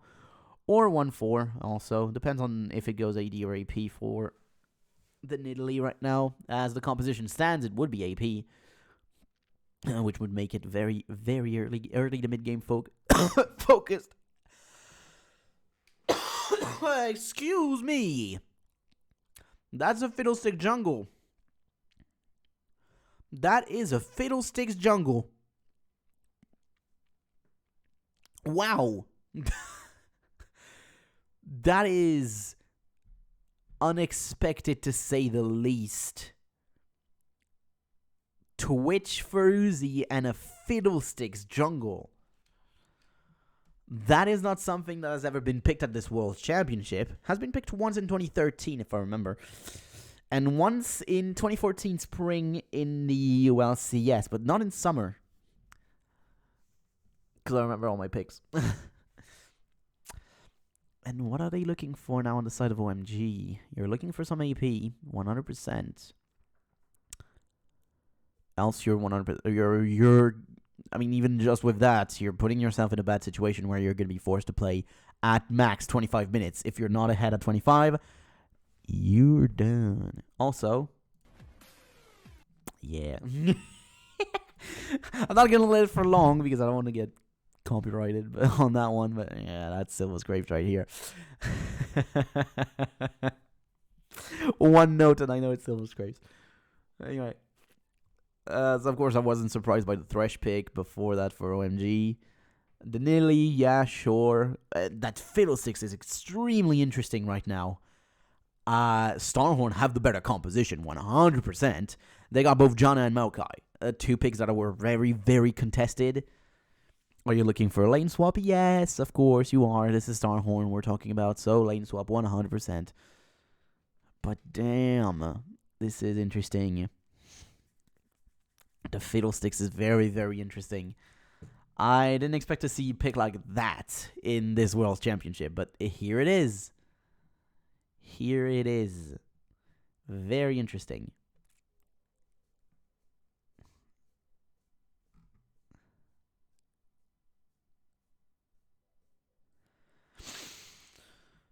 Whew.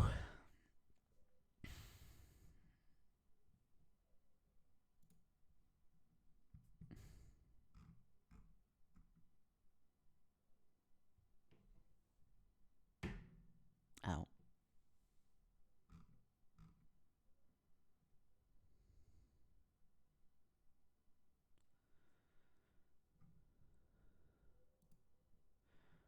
All right. Here we are, game number 3 between Starhorn Royal Club and OMG. After a game 2 that was turbulent, to say the least, we're now into game 3.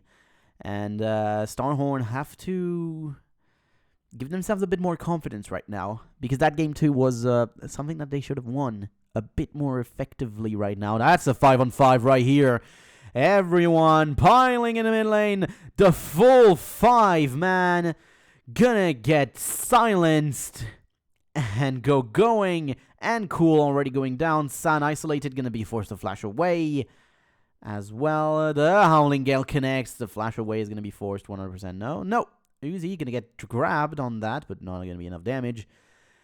And only 5 summoners are used for 4 summoners. So not everything is used. But that was a play. So, Insec with the full 5-man silence was massive. Look at that. Bam, bam, bam, bam, bam, bam. Everyone got silenced in the middle of that, as well as bumped up. And Cool gets taken out by Korn as he flashes in there. Going also goes down from Uzi, probably with Expunge. And now you're not looking for a lane swap. If you are a Starhorn now, you're not looking for a lane swap. Although they didn't actually get items. Like, there's only a Fairy Charm for... No,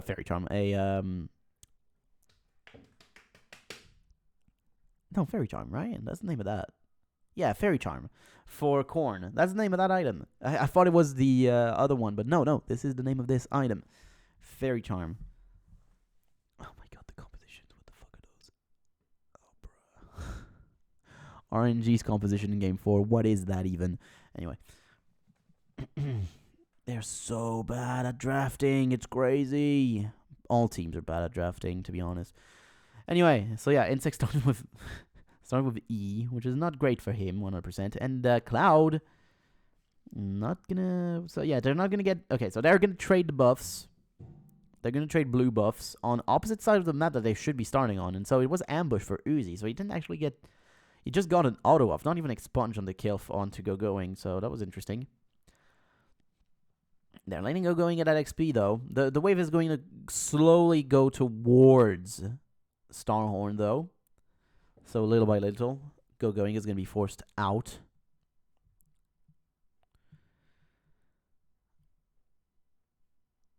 Look at Insect, just staying 100%, always full HP in the clear, because that's what Fiddlesticks does, and he does not need that. That unturs Machete as well.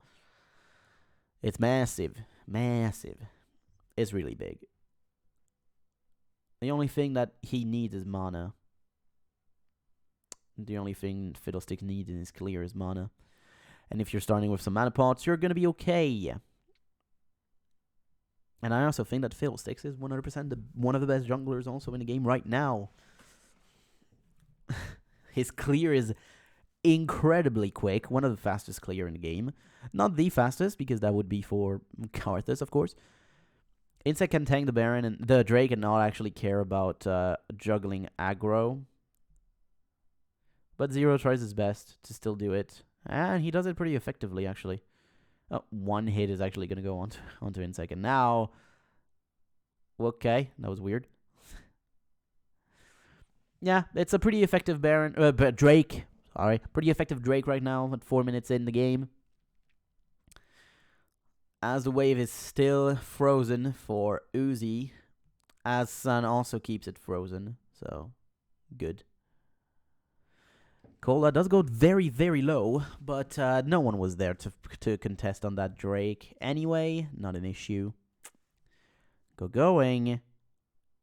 A bit far forward. Pounce. Flash in with the scare, but it's not going to be enough. Terrify. But it's not going to be enough. Going. Able to get away on 100 HP. A good play, a good try at a play now, but OMG are invading that jungle. Insect early smite, but okay, interesting. He can be caught in that jungle now. He can be caught. They know an Insect gonna get completely taken down. Good play by OMG, staying, and Insect not knowing about it. That was just nice. That was just good. Good awareness on the map for them and not for Insect, unfortunately, for him. There was no way that I would stay alive. Are we looking for a free man dive in the mid lane? As Cool is pretty pushed in. Probably not, as they know. Korn knows. And the whole squad knows. So I don't think we're going to see anything going on right now. Okay, Cloud. Not going to be able to hit that hook on Korn. Staying safe.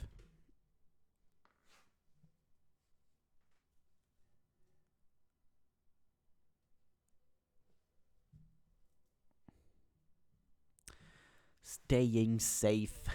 What the fuck? Sorry, I'm just... Leona zigs immediately in the picks. Wow, okay. Oh, Shockwave actually. Onto Cool. Gold card in there. Gonna get feared. Insect. Flash in from Korn. One more auto attack in is going to be enough. Cool goes down. Korn aggressive in this game. Gets his second kill. We've not seen that from Korn at all. This whole tournament, even. But here we are. A bit of aggression from that mid laner.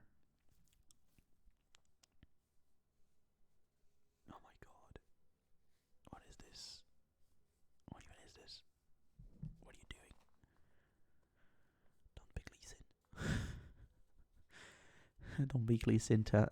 Top esports. You lost. Congrats. Congrats, RNG, to go. You're going to MSI. Oh, bruh. Really?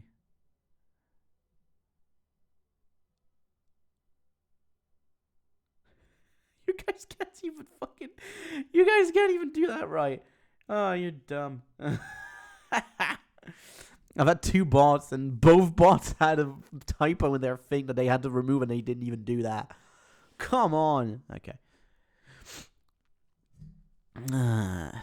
Anyway, yeah, so... that was dumb. We've got a straight matchup in the top lane here now, finally, between both bot lanes. Which one is the one that's ahead? I would say probably Uzi in this, because Pickaxe against Vamp Scepter. Vamp Scepter, in most cases, is going to struggle when it comes to damage output, but when you have that sustain, it's not going to matter as much, especially when you're already in a double range matchup. In a double range against melee range matchup. And if you have control of vision and like that, you're fine. He missed that creep, by the way, here, Uzi. Around over 10 CS down, but of course that's the nature of the matchup. Going level 6, but doesn't really give anything extra compared to what Cola has now. Level 6 is not that interesting for Nidalee. But with Loveling in there now, this is a bit different. Not spotted, but Cola doesn't have to go up, and he knows that something is up with going keeping the wave as he was pushed in before, so it's kind of odd, but he's still gonna get in there. Gonna fall for it. And Cola now isolates himself a bit. Gonna have his ultimate though. Cool comes in with his ultimate. 3-on-1 now. This is unfair. Going gonna be able to get that kill. He is going AP also with those double orange ring. Normally you see it with a Doran's Blade if you go AD. Good amount of damage on the expunge now. That was 3 stacks, so good damage on that. Damage on the mid lane turret as well now for Starhorn. Gonna take it below half. That's what I want to see in response of a kill in the bot lane. Uzi gonna get hooked there. Immediately ignited. No ultimate for Zero. Uzi flash away. Cloud flashing in response. It's not gonna be enough damage. The good amount of healing from that Vamp Scepter. Ooh, okay. That's not a good play here though. Cloud Zero staying a bit too far up. And Expunge is not gonna deal damage here. In sec, there is wards. He is seen. He is still going to go for it. Going to use his ultimate and get in the middle of everyone. The flash out from Sun is not going to matter as Insect gets himself a double. Korn gets the shockwave onto Loveling. Nice amount of damage, but Loveling is going to get away. Now, Cool. Not going to be able to finish that play. That was a very nice amount of damage. Insect not dying. He's just not dying. What the hell was that? Oh, and he's still not going down. There's no heal for Uzi, though. But the drain from Fiddlesticks, enough to keep him alive throughout all the damage that Nidalee could throw at him. That was very funny. He maxed the W first. That is incredible. And so yeah, just the whole amount of damage from Insect was able to get that double kill here. Almost getting the kill in the 1v2 for Korn here, but fortunately not going to be able to get that. And so flash in the fear. Silence. And Going is not able to have enough damage to finish this play. And then again, more healing. Oh my word, that was great. That was very, very funny. And so we actually, this is probably the first AP jungler of this tournament as well. This is very nice and interesting because finally we've had that happen. Why is Cool going with Athenes? Whatever, I guess that's the only play we can go with. That's the only thing we can go with, really. And so now Starhorn, 61% for Starhorn now. Damn. People are have changed their mind, let's say, because OMG was ahead by 70% after game 1. But now they've seen the Fiddlesticks and they're like, yep, we're all in on this team now. 5-man for Starhorn now. Destiny. The gate is going to be used on top. At the top of the side. Cool. Okay, nice amount of damage onto both Uzi and Zero. Zero gets taken down very, very low. He doesn't have ultimate yet.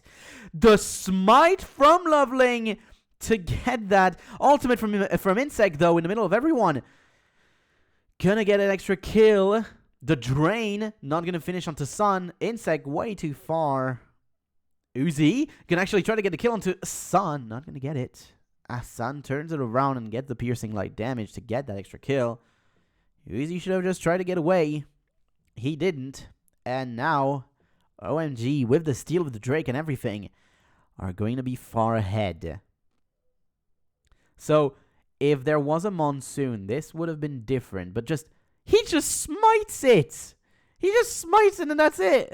He was not even close. So Cloud does go down, but unfortunately, the damage was just way too high on the rest of the map. John dies from wildcard. Yeah, so that's a 3-for-1 with the Drake going towards OMG as well. If the Drake went to Starhorn, that would have been a different story as it would have been even, but now that's not even at all. And Insect needs to farm more. Needs to get that Zonya, needs to get in the middle of everyone. He needs more farm. The double kill was nice for him. It actually got him ahead. But now he needs to stay ahead. And that goes with CS. Because now you're not that ahead, actually, on your opponent, who is 1-0-3. Has got that gold, that Drake gold as well. So, yeah. And the one that is ahead as well that we're not talking about is going to be Sun. A bit ahead right now. Doesn't have a Blade of the Ruined King yet for Uzi. Whereas the Ayaj is pretty close for him. About 1,000 gold. Might not sound close, but when you have an average blade, it's actually pretty close.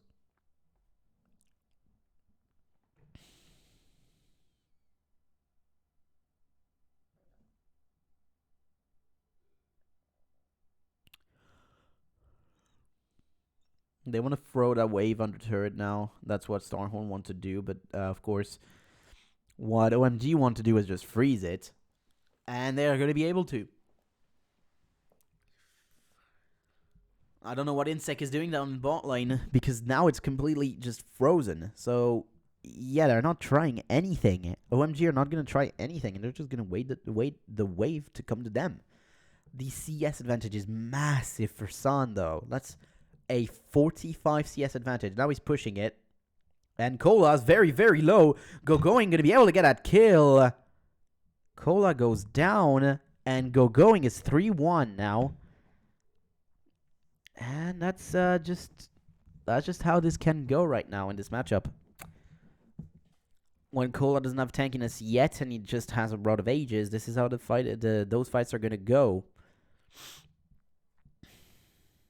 Loveling is in there, but Insect is also here, so that turret will not fall yet.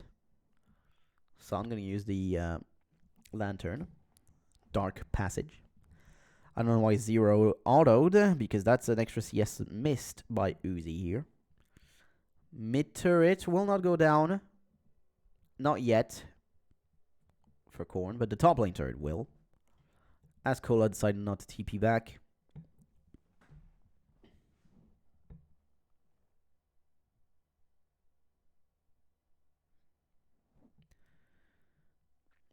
Bot lane turret will also fall, and now you have a very nice gold lead for OMG at 15 minutes now. This is going to be about 4,000 gold. Yep, 4,000 gold in the lead for OMG now. Insect shows himself. Of course, he has the surprise party Fiddlestick skin. Ooh, Sun forced to flash away. He didn't even use Relentless Pursuit first. He just flashed away. That's how scared he was. I would have just preferred to have him get hit by the Howling Gale and just use the dash. It would have been enough distance. And if it's not, you just WR and you would have been fine. I don't know, that was weird. Destiny Gate used in the bot lane to actually keep that turret alive. Good play. You can argue good play. Because, of course, with those wild cards, you're always going to be able to keep the turret alive here. Because you can one-shot the wave.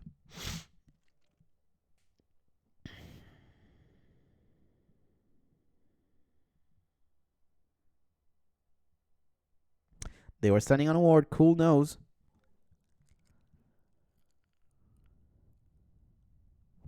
And now you have a lot of people coming in. Uzi gonna take a lot of damage. Insect tries to tank for him. 0 takes the hook. Flash! And the follow-up Flay by Cloud gets 2 kills. Cola in the middle of everyone. Insect not able to get in the middle, though. Korn, Flash, Shockwave. Insect in the middle of everyone with his ultimate. 2 kills for Korn now. But that's a 4 for 2. Going tries to go a bit too far forward. And I know I've said in the middle of everyone a lot here. But that's what happened. 3 times. 3 times I went in the middle of everyone. So, I mean, that's just what I say. I don't know a lot of synonyms, okay? In the melee. There you go. So even with the jungle dead, OMG are going to feel confident in doing this Drake here. Cloud is very low, though. They're going to need a better aggro of that Drake. They're going to be able to take it down.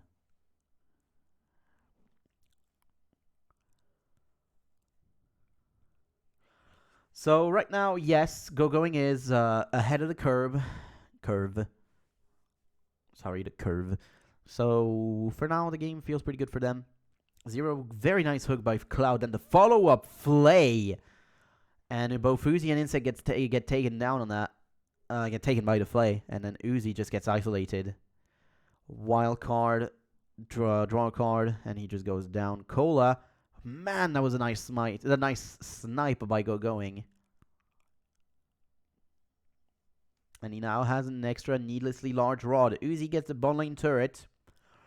When in doubt, get Uzi split pushing and give himself some extra farm. That's what they do. But he is an item behind now. He is a full item behind on Tassan.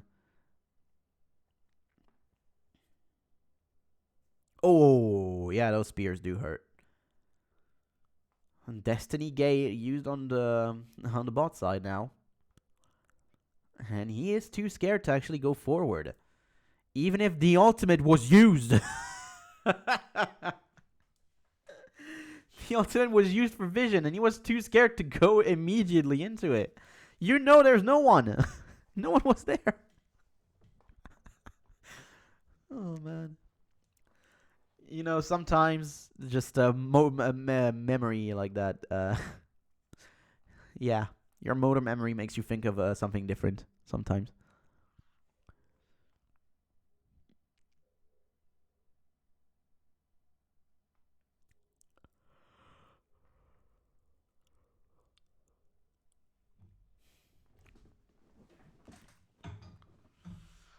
Uzi will get an extra wave here.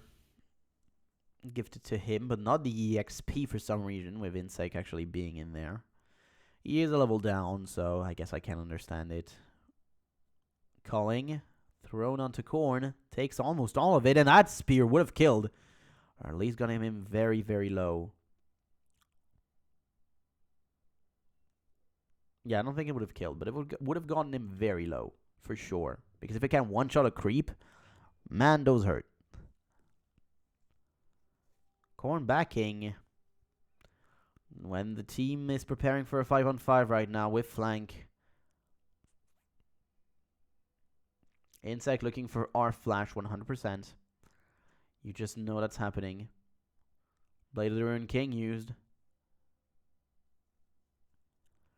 Good amount of damage on Tassan, but it's not going to be enough really to deter them from doing that thing.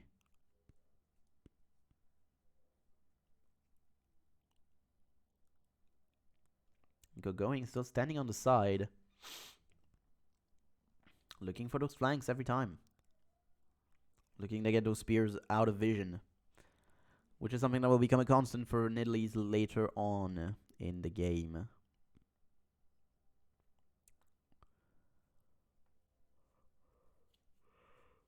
A big wave gifted towards Uzi here. If he wants to go. He was waiting on ambush.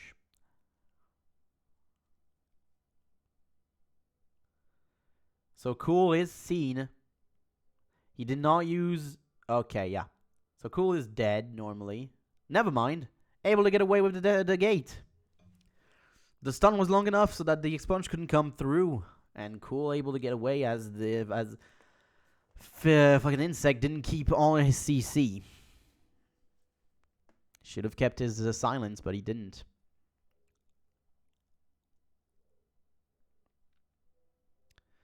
So Cool gets away. And I think this game is pretty much in the back for OMG right now. They have a big lead. And I said if at 25 they have a good lead, this game is pretty good for them. But that they needed this good lead.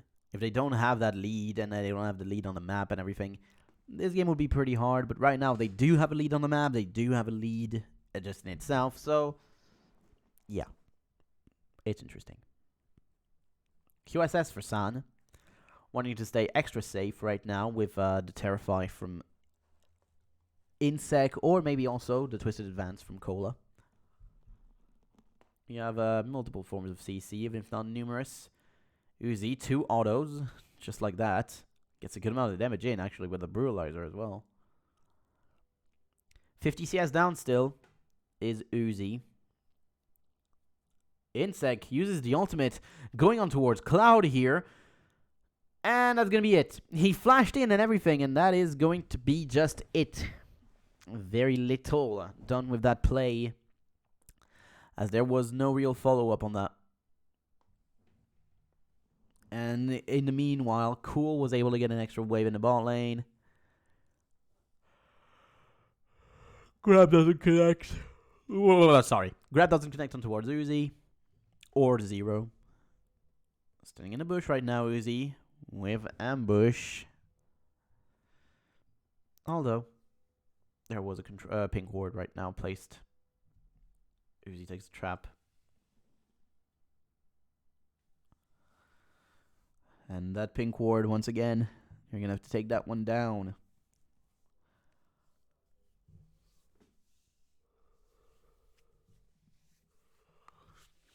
If OMG is not able to accelerate the game, though, this can be a bit scary. With that Drake, though, you're now 7,500 gold up. So the acceleration is kind of done right now.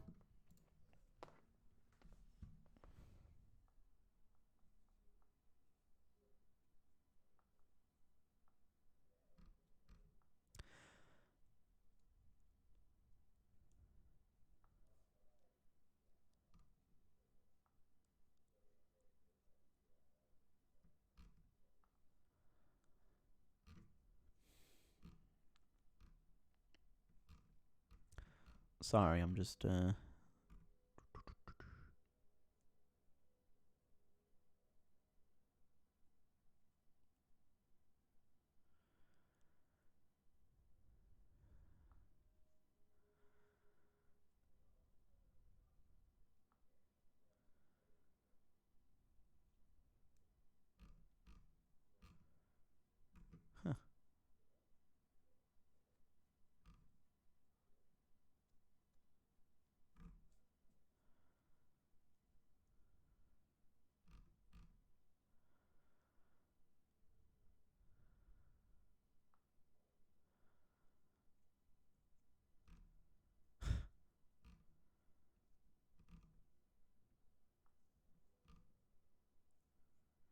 I'm sorry, this is just training waves right now, so I really have anything to say on that. Of course, if I was actually in a normal cast, I would actually try and talk about other things.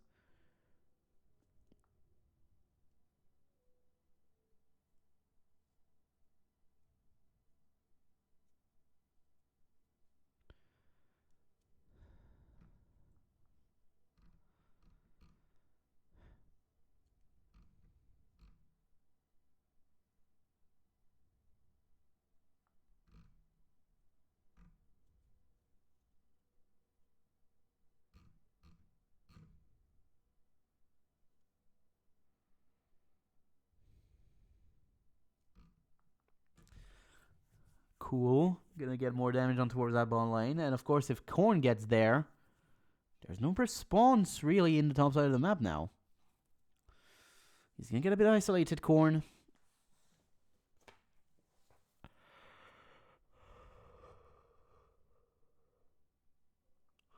But he's gonna be able to get that wave. And yeah, that could have been scary if that blue trinket didn't come through. They know now, though. They do know.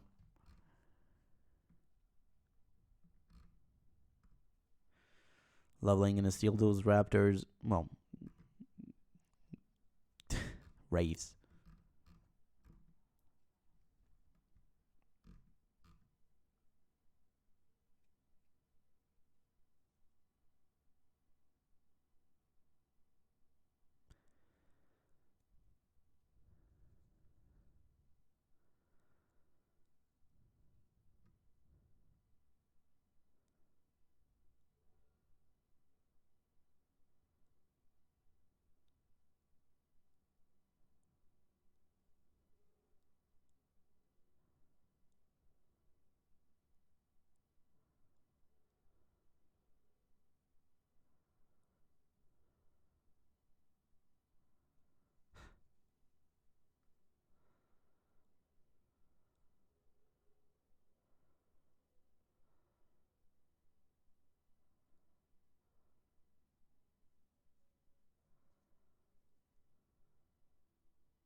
Good amount of damage onto San. Actually going to get expunged as well. Flash out from Going. Almost an extra kill on that, but no. I don't know what that QSS was used for, to be honest, by San, but he was able to get away. And Uzi is a scary one right now. He's basically the only one scary in this team. And I'm sorry for not talking for a while here. I was a bit checking some other things here. Because this game was in a lull state for the last 5 minutes. Yes, a Drake has been taken. Oh, boy. A turret has been taken as well. No, not even a turret. This is going to be the last one of the day by me, by the way. We're going to do the next two next time. And after that, we're doing the finals cast. So 2 more in the World's Championship. And then we're done. Then we're done. Finally. Would be done. With Worlds, of course. And then I'm going in 2015.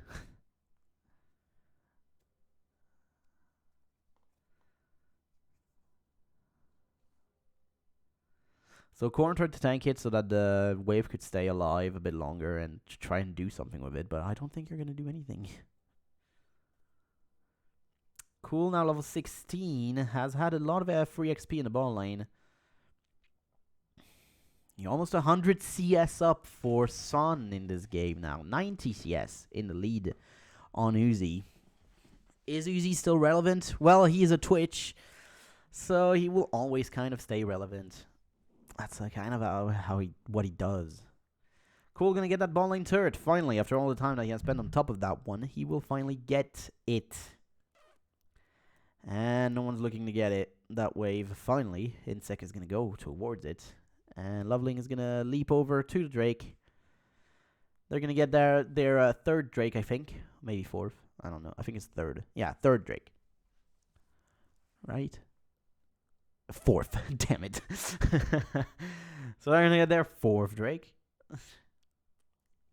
I was right with my 2nd impression. Damn it.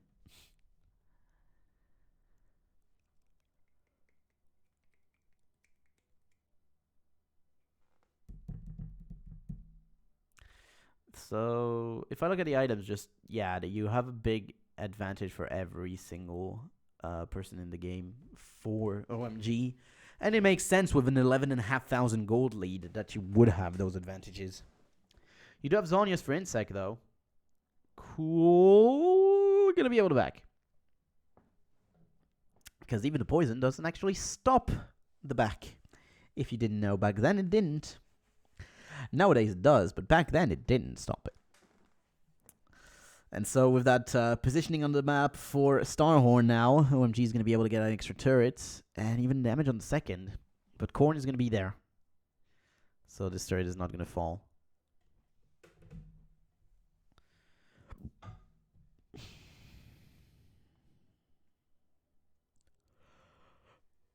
Back to split pushing for Cool, because what else would he do anyway? That was a very nice amount of damage on that spear. Even onto Cola, this is a big chunk. 4 spears at max range would take down Cola. Only 4. But I feel like Starhorn are getting pretty thinned out right now. So what I mean by that is, they are getting spread out on the map, and they are not able to respond on any part of the map that they are playing towards.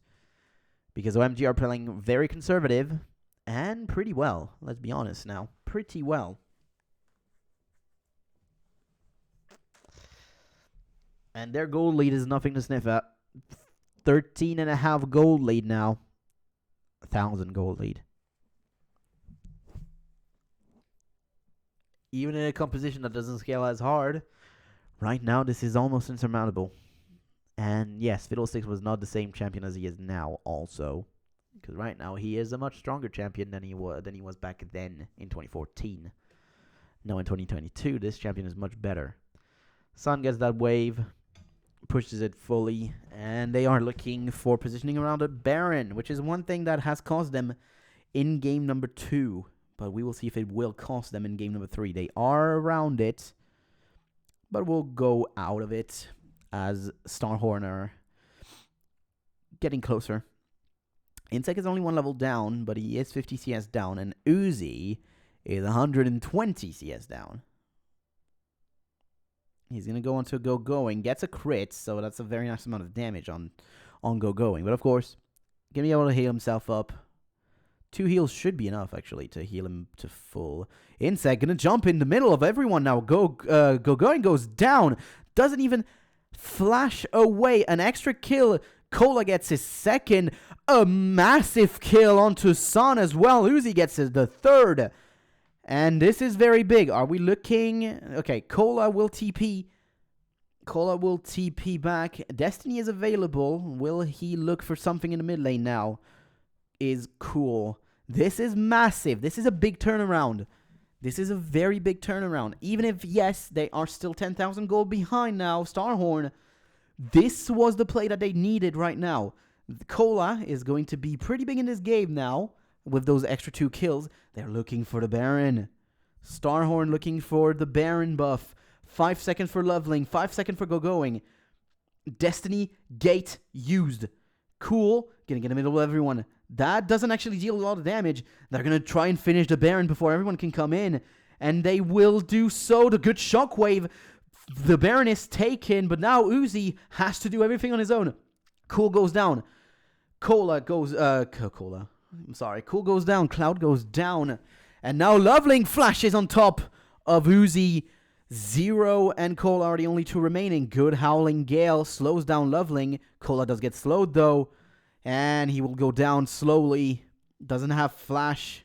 So here it is. Extra kill. Going almost goes down in that play. But the only one remaining with the Baron buff is going to be Zero now. Can OMG finish this game? They don't have a wave with them yet.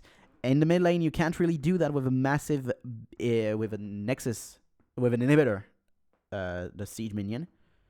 So you cannot go there, but this is a good wave in the top lane. Members are starting to come back. Korn is here in 5 seconds. You cannot get more than the inhibitor, though. You're going to have to stop at the inhibitor. So, yes, the lead is still 12,000 for this OMG squad now. But they got an influx of gold, and little by little, it's not going to matter as much. But the utility items are going to come in now for OMG, and these are the important ones right now. So Cool and Cloud did go back down in the game. Cloud a bit far forward, going to have those Moby Boots activated soon. Because he did use an auto attack, so it actually deactivated, which could have cost him his life. There was a good shockwave by Korn, but in the end it didn't matter, because 1 Q from Go-Going would have been enough anyway to kill him, and it did. So, yeah. There are no resistances on that Orianna right now. This is a Glass Cannon Orianna with a bit of magic resist, but way too low to actually matter. Cloud gonna get terrified and bumped up, but didn't actually take damage at all. Zero, as stated, though, is the only one with a Baron buff right now. Don't tell me. Don't do this. Okay, the Drake is not going to be stolen this time, but Insect didn't even smite. Was just taken by the command attack and dissonance combo by Korn. But again, influx of gold for Starhorn right now. They are 11,000 down. But this game is interesting now because even with such a massive deficit, Starhorn have a chance. If they can keep Uzi alive in a fight, there is always a chance that now Uzi at level 16, with Rattata at level 3, that he can do something in this game. Something big. But yeah, of course, having those inhibitor creeps in the middle, in the mid lane like that, is giving gold back towards OMG. A good amount of gold back towards OMG. Uzi. Looking for San. He's going to get a bit of damage with that. If he wants to use the expunge, he will not go for it. Cola could have twisted advanced on that. Get in the middle of everyone. You have a frozen heart. You could have tried. I feel like he could have tried. Cool. Looking for more split pushing now. Looking to open the base in another place. But all that this will do right now is just send Uzi towards the bot lane to get that wave. Only on 3 items is Uzi, but has a fine amount of a fine amount of damage with an Anai Edge in there as well. And the fact that Rattata basically gives him an extra BF sword. Inhibitor respawned for OMG right now, but Starhorn still don't have theirs for another minute or two. I think another minute and a half, basically. Look at that lead, though. Yeah, it's pretty big. It was close to 15,000, and now, yes, it has lowered, but it is still a very, very big lead. That is staying consistent around 11,000 right now.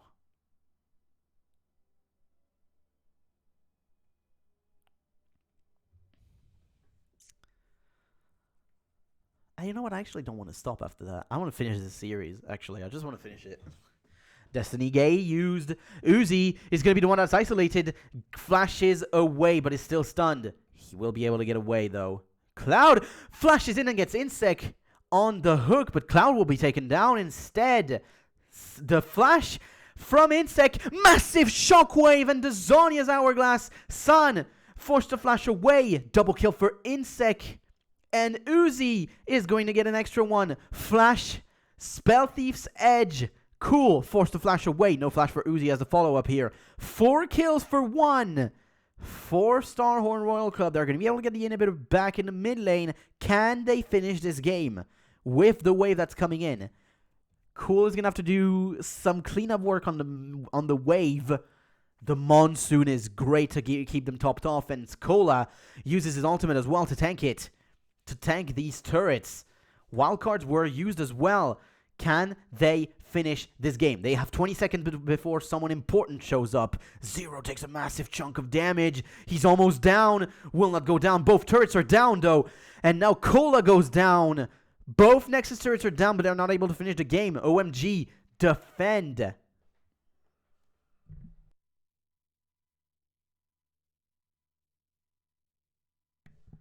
Going actually gets in the middle. And Zero goes down from a spear. Uzi. Ooh, flash. And going gets the kill. That is a big amount of damage on that spear. Korn needs to take that wave off. He needs to get it off. And he will. There's no wave in the mid lane yet. No, it's going to have another 30 seconds for the wave to come. The game is not over. The game is not over, and now you're less than 10k for OMG in the lead. It doesn't matter as much now. You're 41 minutes in. They're tanking in the mid lane to get that turret. The wave is coming, but it's not there yet.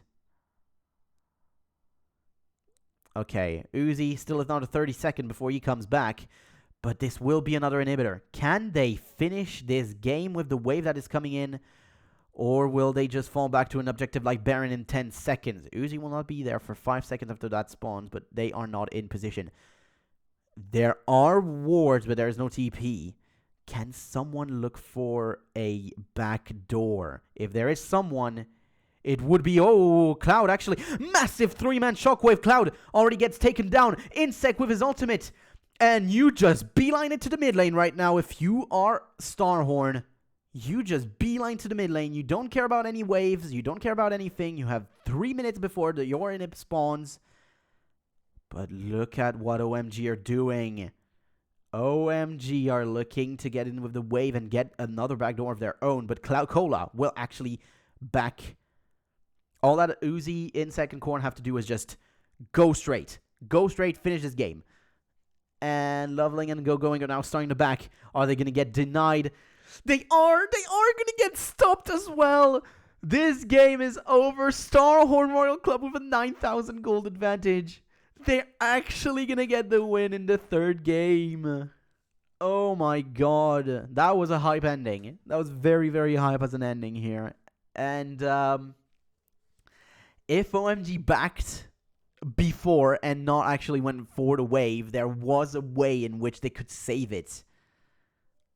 But they didn't do that, and instead, we're now at 2-1 for Starhorn.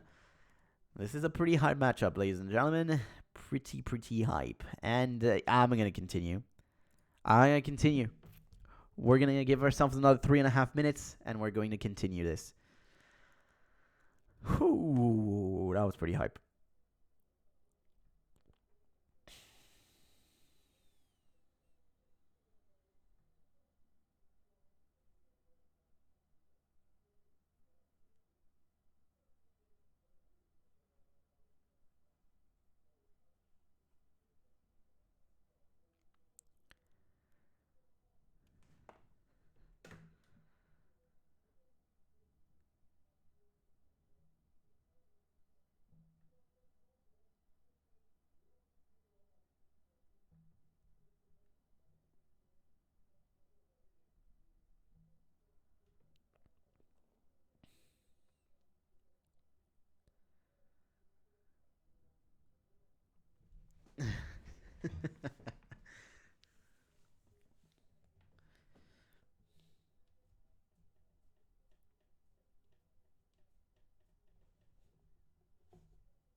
So how's Top Esports Kids RNG doing?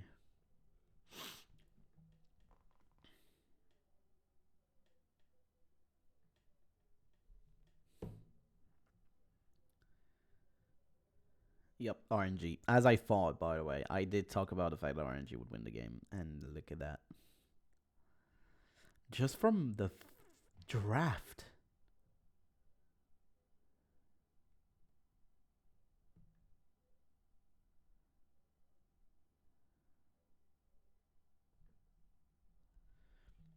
Just from draft, I knew that they would win. It's crazy. It's crazy to be able to predict a game outcome just from draft. But it always happens. It always happens. I mean, now I know the result of the last 2 games of this series, but that's because, I mean, I know the result of the series itself, so yeah.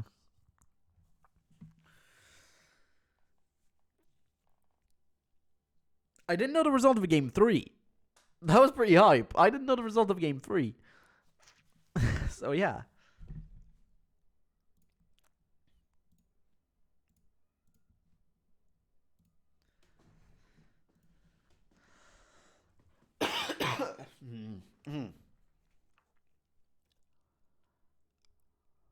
But here we are. Game number 4. I'm gonna immediately jump into it. Here we are.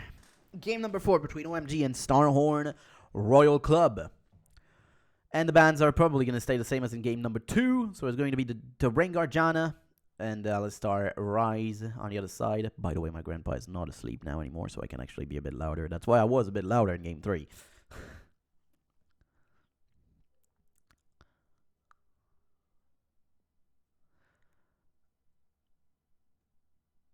And we're looking for the final ban for OMG. What is it going to be? I wonder if it's Twitch. It is Twitch. I was wondering if it was going to be Twitch. And it is the Twitch. Exactly. So I was wondering about that because, I mean, he did kind of win the game last in the third game. He did kind of win it on his own.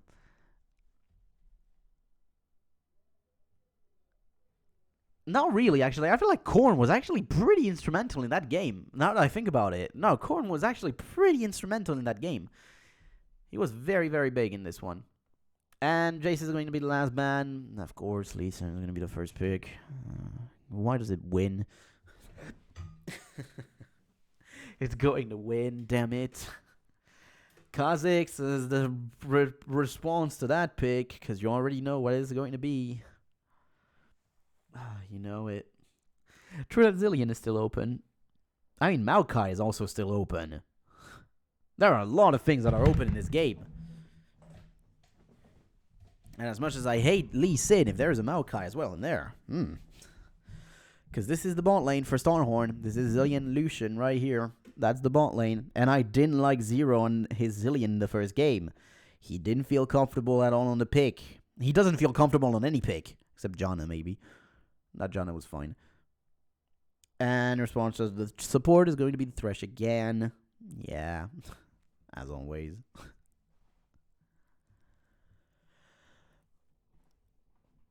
And the Maokai. As stated, if the Maokai is actually open, for now for OMG, it's actually a better draft. I mean, it depends on the position of the Zillion.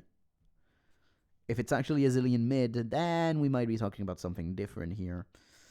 But against Maokai, it's not going to do anything late game. You're not gonna be in a good place late game for sure. And it is going to be a mid lane Zillion. So your late game damage is reliant on Mr. Uzi, and that's it.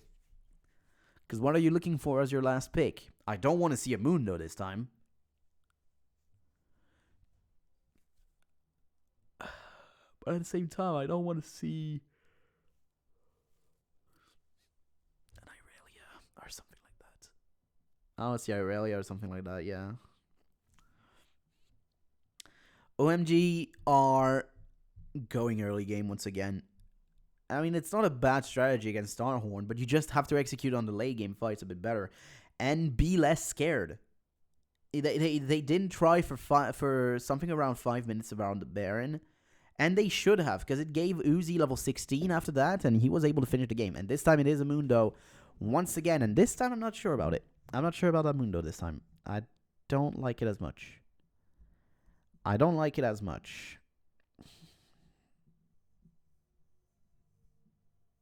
Not as much.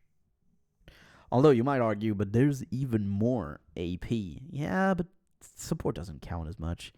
And yes, there is a Twisted Fate, but Twisted Fate, it's not burst damage, and you're not going to like the damage that he's going to deal. If they focus him on the top lane as well, early game, because Mundo is abusable early game, you're not going to fall into good times.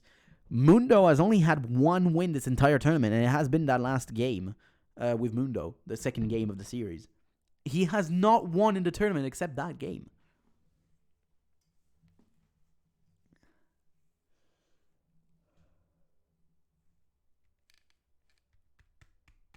So, yeah.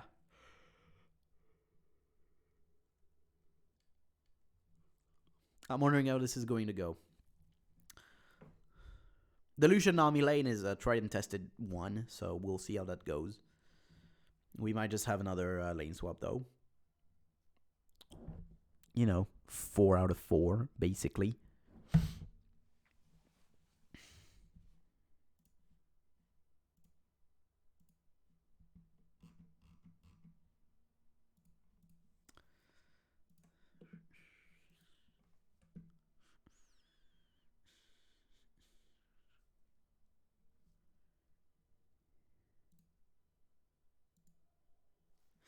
And here we are into game 4.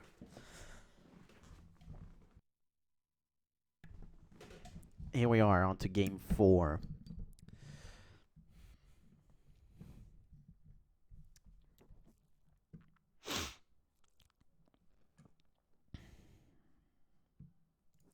And OMG are looking for an invade, while on the other side, Starhorn are looking for the same one. Pretty much. They're looking to invade on the bottom side. On the red side jungle. There you go.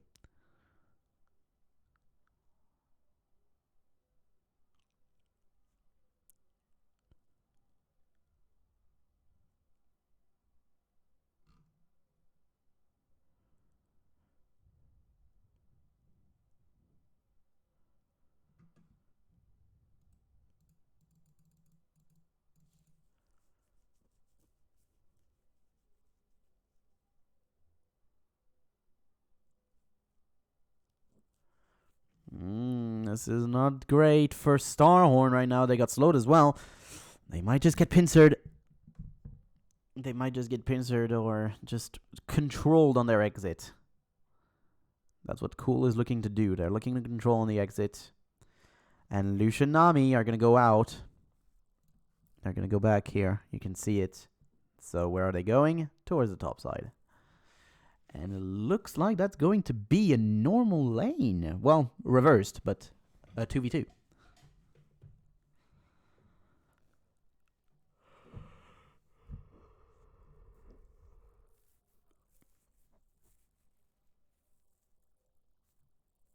Cloud.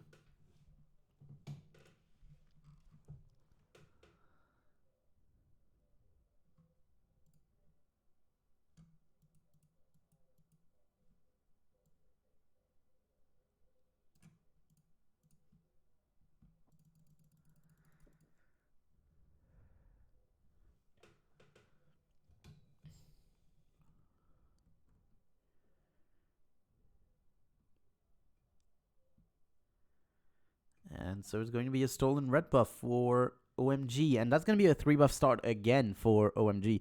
The second one for them in this series.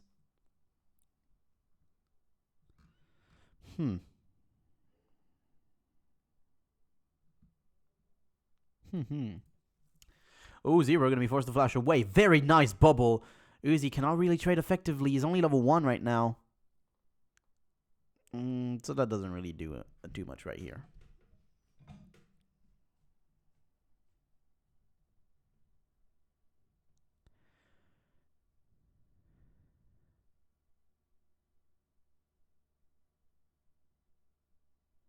Very nice bubble once again. Just good trades from Zero. He seemed more comfortable on Enchanter support for sure.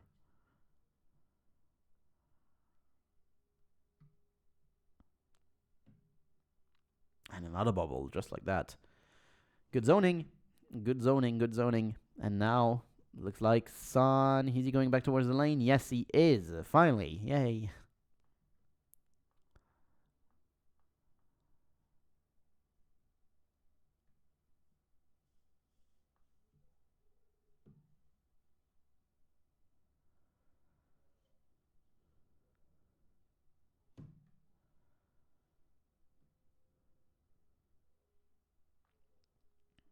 Cola.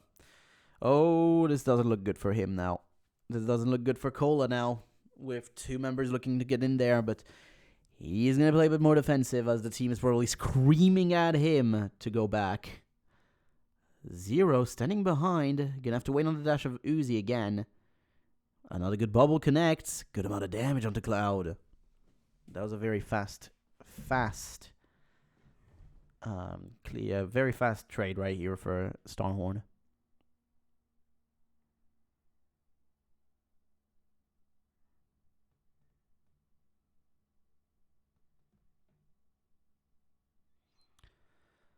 Ooh, big damage onto Korn. He didn't even get the creep as well, the big cannon.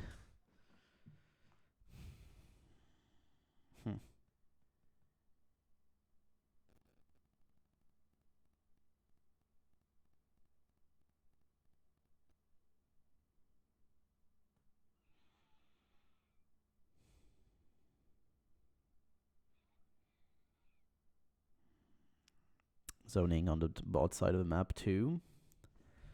And Zero looks like he's going towards the bot lane, or the mid lane at least. And, I mean, Sun at the same time is looking to go down. Is Korn in a bad situation right now? No, he just speeds himself up, and it's fine.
So TP in the mid lane right now. I'm sorry, I have not been focusing, and I'm sorry. Let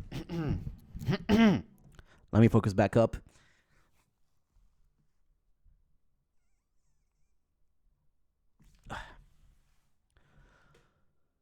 So Starhorn are looking fine right now. Oh, Twisted Advance, and Uzi is kind of isolated right now.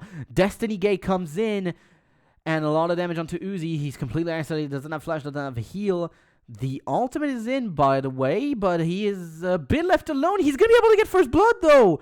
No one really took him down. I guess it's because of the ultimate of Zilean, but you still wanted to go for that. Korn able to dodge to the side. Loveling flashes in and going to get the Resonating Strike. Sonic Wave Resonating Strike combo for the 2-for-1. With the first blood, this is just an even trade. With the fact that Uzi got first blood, that's an even trade. It's not better than that. Which shouldn't have been the case. It should never have been traded, but they just left him alone because they were like, okay, so the ultimate of Zilean is on. We're going to wait on that ultimate, and then we're going to kill him. At least they do get the Drake after that, which makes this play pretty worth it still, as well as the control that they get around the bot side of the map with 4 invasive wards in there. So yeah, Uzi played too far forward, forced a flash, and the hook actually made the Resonating Strike, the Sonic Wave, miss by Loveling. And then no one gets in front for Cloud not to die. Now Cola gonna use Sadism. Insec is gonna be here on to going, but he's gonna be able to get away. Both of them are staying alive in the top lane. The tank v tank battle is not won by anyone in this situation. Now the battle in the bot lane though is 100% won by Uzi. You have a 30 CS lead at 9 minutes in the game, which is massive already, and not something you like to see, especially with 1 kill also for Uzi, which was first blood. So yes, there is a 1,500 gold lead, close to that, for OMG, but we need to see them go a bit faster right now. It's not that their late game is bad. Actually, the late game is actually pretty good.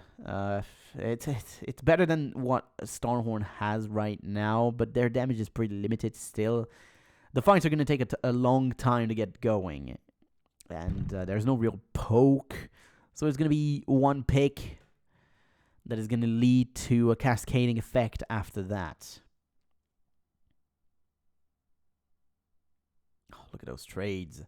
Uzi is the master of just those short burst trades, and he has always been and will always be the master of that. Insect going to take a good amount of damage on that. Over half health, and now Loveling is coming in. Does not have that Sightstone yet. The only one that does is Cloud.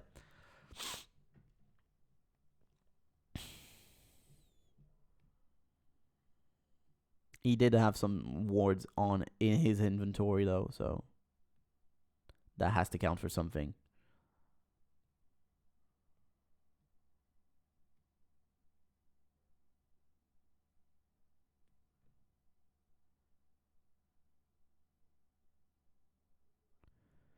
Korn, isolated.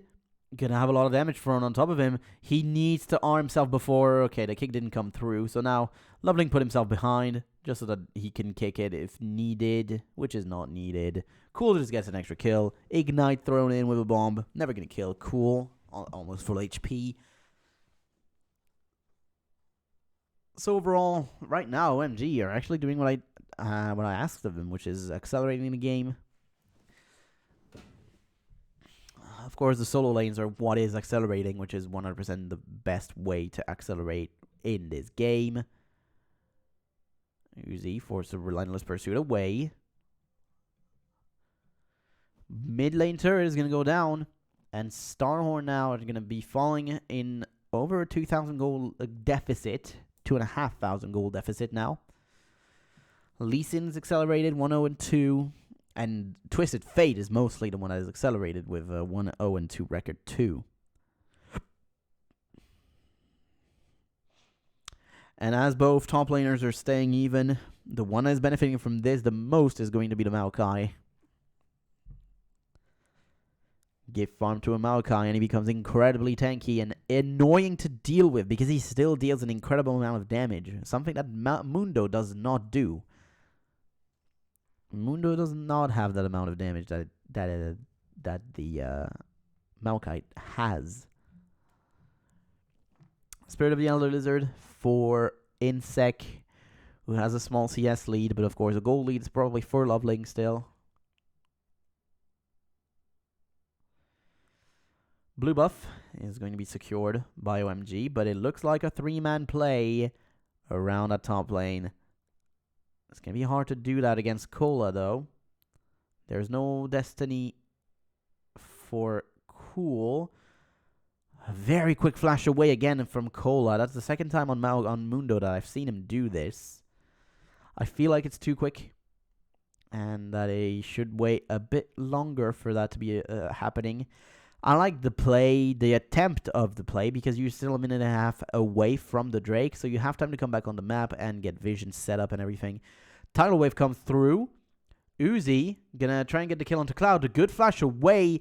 TP comes in now from Going. Destiny as well. And the gate, and Cool is in the middle of everyone. Going. Flash onto Insec, who did use the leap, but not good enough. Ultimate did not come onto Insec. Cloud not gonna be able to get a kill. Not gonna get killed by Uzi. Piercing Light did not connect onto Cloud as well. Barely able to stay alive. Everyone stays alive onto the side of OMG, and the only one who goes down is Insec. And so control is gonna be lost around that Drake for Starhorn, who tried to respond on the top lane play with one of their own in the bot lane. That didn't actually go that well. And Cola also did TP in response for Going. But all that will lead to is probably some extra control on the dragon, although everyone has to reset. So I don't know if that will be the case.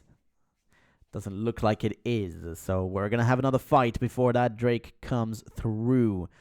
So the flash didn't actually get him inside of the piercing light, which was very important. That is... Oh my... I'm sorry. Oh my god. That ultimate from Zillion from Korn was so bad. I'm sorry. It's... Oh my god. You put it on a full HP target, and that's your ADC that can self-peel for himself, and that has support anyway with the Nami and everything. Keep your ultimate. Keep it. Just keep it longer. It was used way too early. That's my problem. It was used way too early. You didn't want to see it. Not then, not ever at that point. And so now, OMG, in a 4,000 gold lead, have responded to every play that Starhorn has made. And to be honest, Game 3 should have been for OMG anyway. It wasn't because of some happenstances that happened, let's say. There were some things that happened that, I mean, it was OMG's fault in the end because, yes, they should have gone for a Baron much quicker. They should have felt like they were stronger and went for that Baron much quicker. But they didn't, and it cost them the game and the series. Because if they win that game and this game goes the same way, well, you won the series. Congratulations. But instead, they didn't do that. So, Trinity Force. This one I feel like Royal has a better team, super strong team fights, and the Zillion speed can deal a bit with the TF map control. Hell no, Peke. You's the wrong. You is the wrong. Like, I understand his point of view. Yeah, Zillion can deal with the split pushing, kind of, with the speed up. But no. Especially not if the ultimate is used as badly as it was used. So, Going looks to be behind Korn. There is no ward behind or anything. Destiny Gate gonna come through. Korn gonna be forced to ulti himself.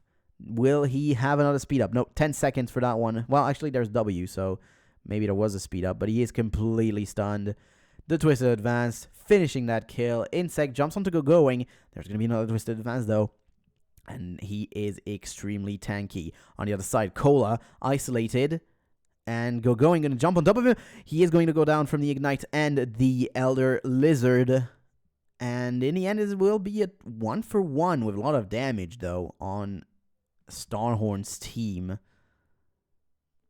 And I don't know if they can really defend effectively. Yes, they will because of Uzi.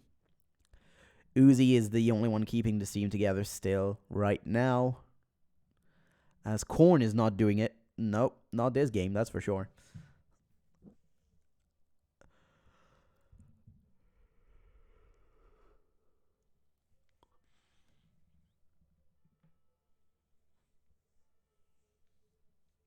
Blue buff given away, and poor Korn will not even get that. I mean, how will he get it? Come on.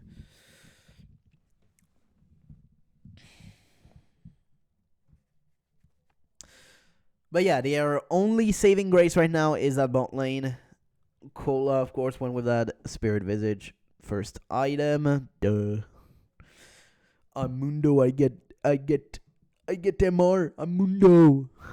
Anyway, that's what he thinks. That's what Cola thought about in this game. Oh, good job, Insec. Good leap. A very good leap from Insec. Lil. Bot lane turret will fall. You're now at a 4,500 gold lead for OMG. But yeah, 3 turrets to 1. And all 3 outer turrets are dead now. Have been destroyed.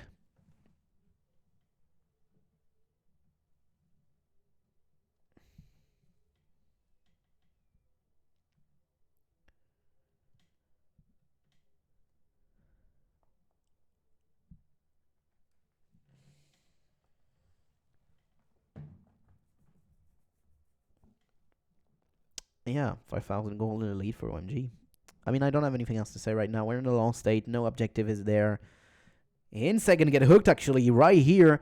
Oh, very nice stop on the leap. Forces the flash away. Insect is still gonna get stunned by Cool after his flash.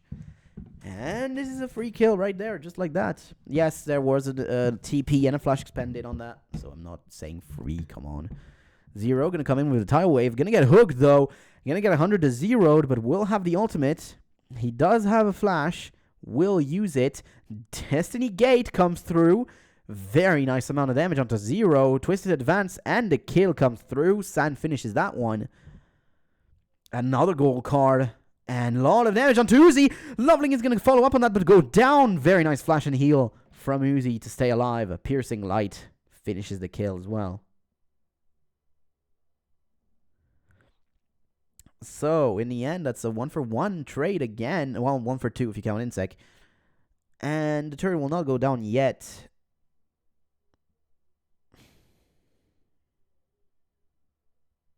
Three, 0, and 4 for Cool, who has been involved in every single kill, which is what you want to see on your TF.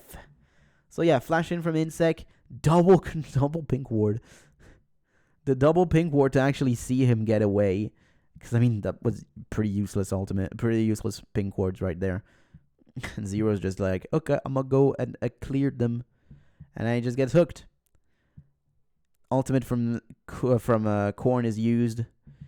He does try to flash away, but then Destiny Gate comes through. It's just good follow-up. There is nice follow-up on there, like Twisted Advance and the whole package damage. Even if there was no package. Haha, did you get it? And then a bit of an overextension by Loveling. They did get the Drake, apparently, Starhorn. And so 4,000 gold is the lead now for OMG.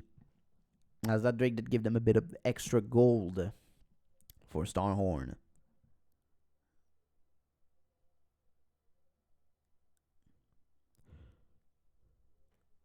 $50 CS lead for Uzi. 55 CS lead for Uzi.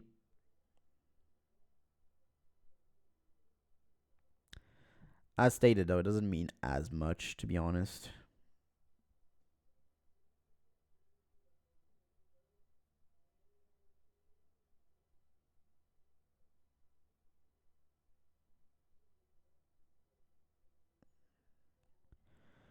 All right. Double bomb like that just to finish the wave. Actually, it should kill them all. Yeah, all 3 of them have been killed, but not not the cannon. You lose the cannon. Okay.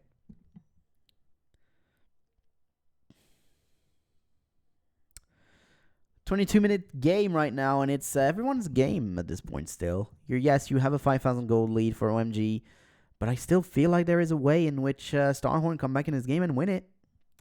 There is still a world in which they win this game. Peel well for Uzi. You know?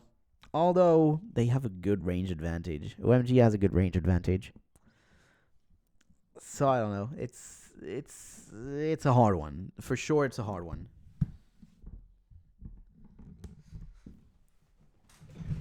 It's a hard knock life.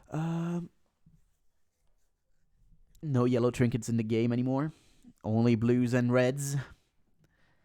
When you should at least have one yellow trinket. Because free ward every 2 minutes. Come on. Free ward every 2 minutes. It's worth it. Having that many sweepers is not. Cola, I'm not really taking damage on that. I'm going to stay topped off pretty much. Hits going. And all the ebb and flow heals.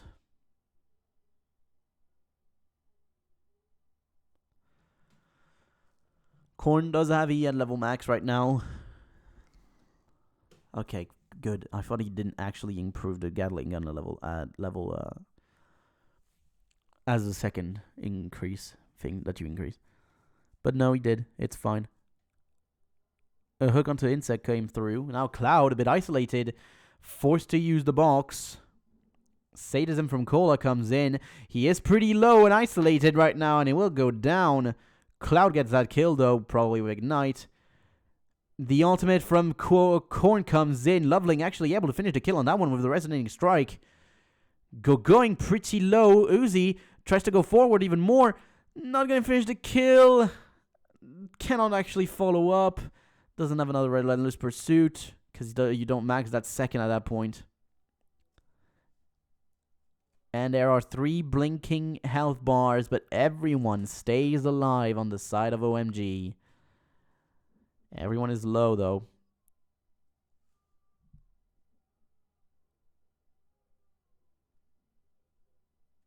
There's a baby crying. So yeah, it all starts with Insect getting hooked, and then just the tidal wave comes in onto Cloud. He doesn't have a flash. Then Ignite Cola. Ignite onto Cola that I think finishes him off. Yeah, it's the Ignite that finishes him off on the last tick, I think. So Korn ulties 0, and then he gets taken down with a very nice very nice Sonic Wave Resonating Strike combo from Loveling. And so that's just an extra 3 kills for OMG, who are now 7,500 in the lead. Can you stop that baby crying? Stop the baby from crying, please.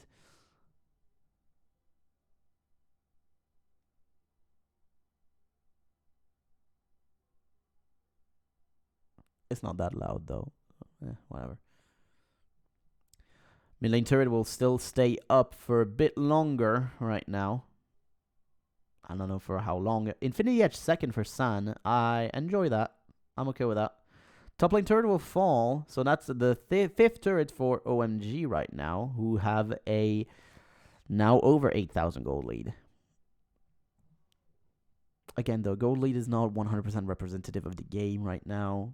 Is OMG far ahead? Yes, but they're even farther because their composition scales effectively. Not the best. It's not the most effective scaling composition, but it's pretty fine. Oh, hey, Cole actually stole the big one. That was interesting. He actually stole the big one with an effective cleaver, just like that.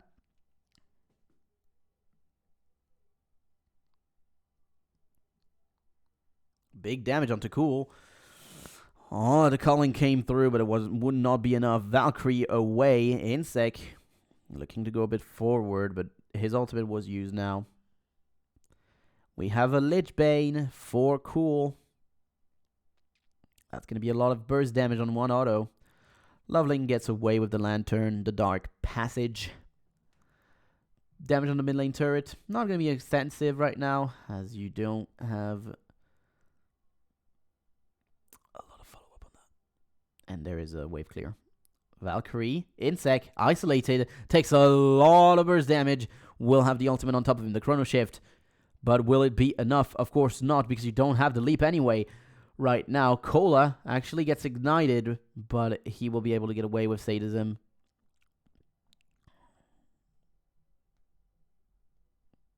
God, that is a big amount of burst onto Uzi! And just gets taken away with the Dragon Rage kick, followed by an auto attack from San. Going try to get onto Korn, but no. Zilean is too quick. But that will be a mid lane turret, so that's the 6th turret in the game.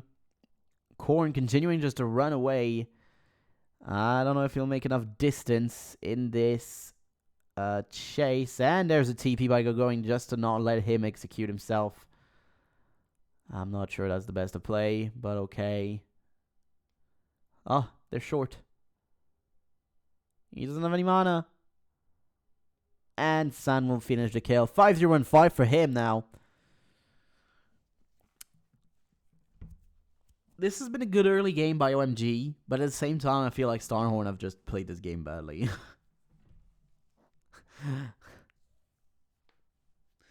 Especially Korn, yes. Of course.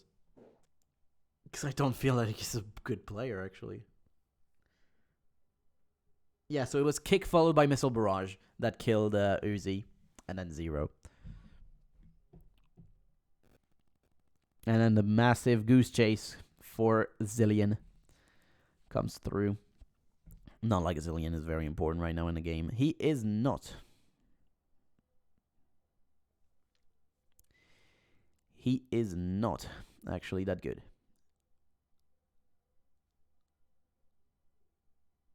Sam gonna get himself the blue buff. Interesting, but again, Cool doesn't really need it. Loveling doesn't need it. Surely doesn't need it. Going doesn't need it. He's a tank. So yeah, who else? Who else would you give it to? And you have a big lead for a Going as well. He is a big tanky Maokai.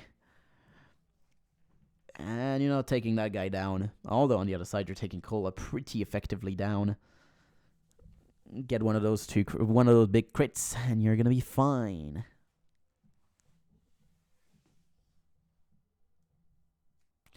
And it looks like finally OMG are not gonna be gun shy and gonna go on that Baron. Their Baron damage is not the most extensive, but they still have very nice amounts of damage on that, and the Baron will just be taken down. Everyone has it on the side of OMG. Cola, a bit too far forward. Gonna use sadism, but he's gonna be isolated a bit too much. No tidal wave comes through because 0 is not even there. Ultimate is on Cola. Follow-up, Loveling. Didn't get the ward where he wanted to get the kickback, but Cola still isolated and pushed on a wall. Insec forced to leap away. There is no destiny available for Cool. Korn gonna be able to get away. Everyone is chunked down. Yeah. Insec just trying to get the wave, but they have that one creep. That was enough. And it's finally dead now, so they cannot finish the game like this. Sun goes forward. Good double bubble, but Uzi cannot follow up even with the ultimate from the Korn up on that. Sun stays alive. Even without the shield, he would have actually stayed alive. Insec is still behind. Insec is still behind the flash in. Leap flash in. And Insec gets the kill onto San. That's a big shutdown. That's a 6-kill shutdown. And that's another 2 kills right here. Uzi, a bit too far forward. Actually going to get isolated and taken down. It is a double kill for him. But then Cool gets unstoppable. 5-0 and 8. No ultimate was available. It is now available for Zillion, the Chrono Shift. And yeah, he got once again too close to the Maokai and twisted advance. Point and click. This is a good ability, man. Good ability. It's very strong. You get that alongside a Vengeful Maelstrom, and you have yourself a very strong ultimate. As well. Because, yeah, I mean, the kit of Maokai was strong and made sense, you know?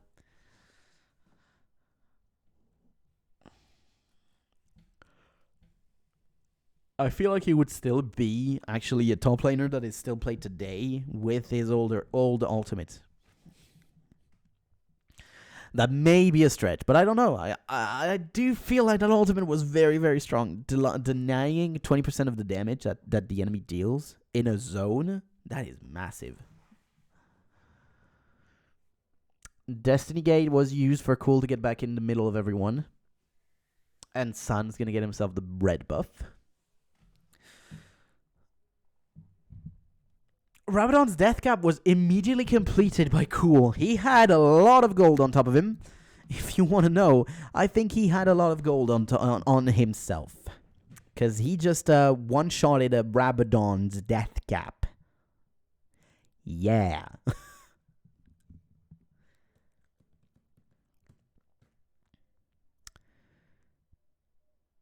We're on 3 items for Go-Going, who is pretty much unkillable right now. Because Lucian cannot get close. If he gets close, he gets rooted, and he's just going to get CC'd to death. He doesn't have another defensive item right now. He's looking for, apparently, a Bloodthirster, it looks like. Zero takes a massive chunk of damage. Going to be able to ebb and flow himself up pretty effectively. But I don't know how long you will be able to hold. Right now, you do have a calling to hold out. But how many waves can you do this? And how many waves can the turret hold? Because it is almost at half HP right now. Cola, hooked, flayed. Takes another chunk of damage. You almost want to save them now, actually. Iron Solare shield used by Cloud. Keep themselves topped off by not taking damage here. And this one's going to be enough to break another inhibitor turret. Flash in from Cloud, actually, to try and get a flay. Zero, goes down. And follow that up by Cola. Uzi, who's on Death Street with Chrono Shift. Cool. Finishes off an extra kill onto Korn. And the only one alive left is Insect right now, who just looks at the pieces. And Twisted Advance on top of him now. He's going to be taken down. Extra 5th kill. An ace for OMG. And ladies and gentlemen, we are going to Game 5 in this all-Chinese clash between OMG and Starhorn Royal Club. And we will have that in 3.5.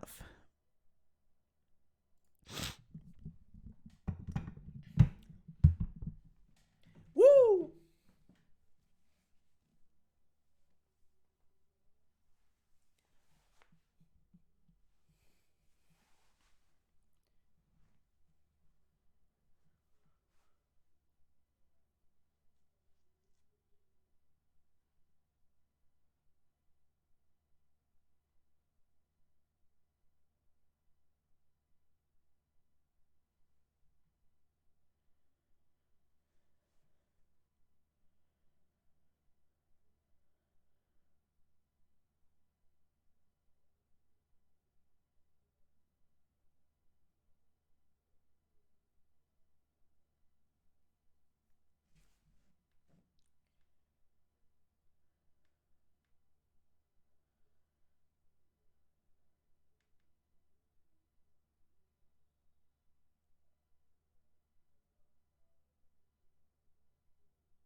Alright, let's get back into it. Let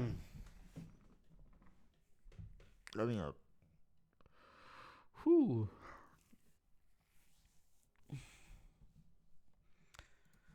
Ah, 3.5 hours right now.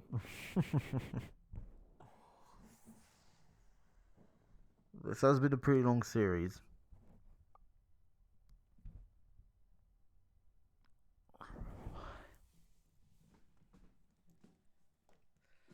At the same time, I need to do 5-game series like this, in the same day. Just because, at one point I might get to do all that. So you want to get there.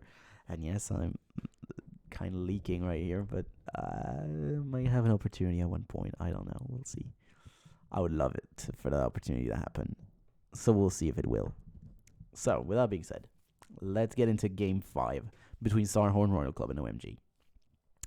OMG have proven in 3 of their 4 games that they are the stronger team than Starhorn. Starhorn have been able to get 2 out of 1 out of thin air. Like it didn't exist.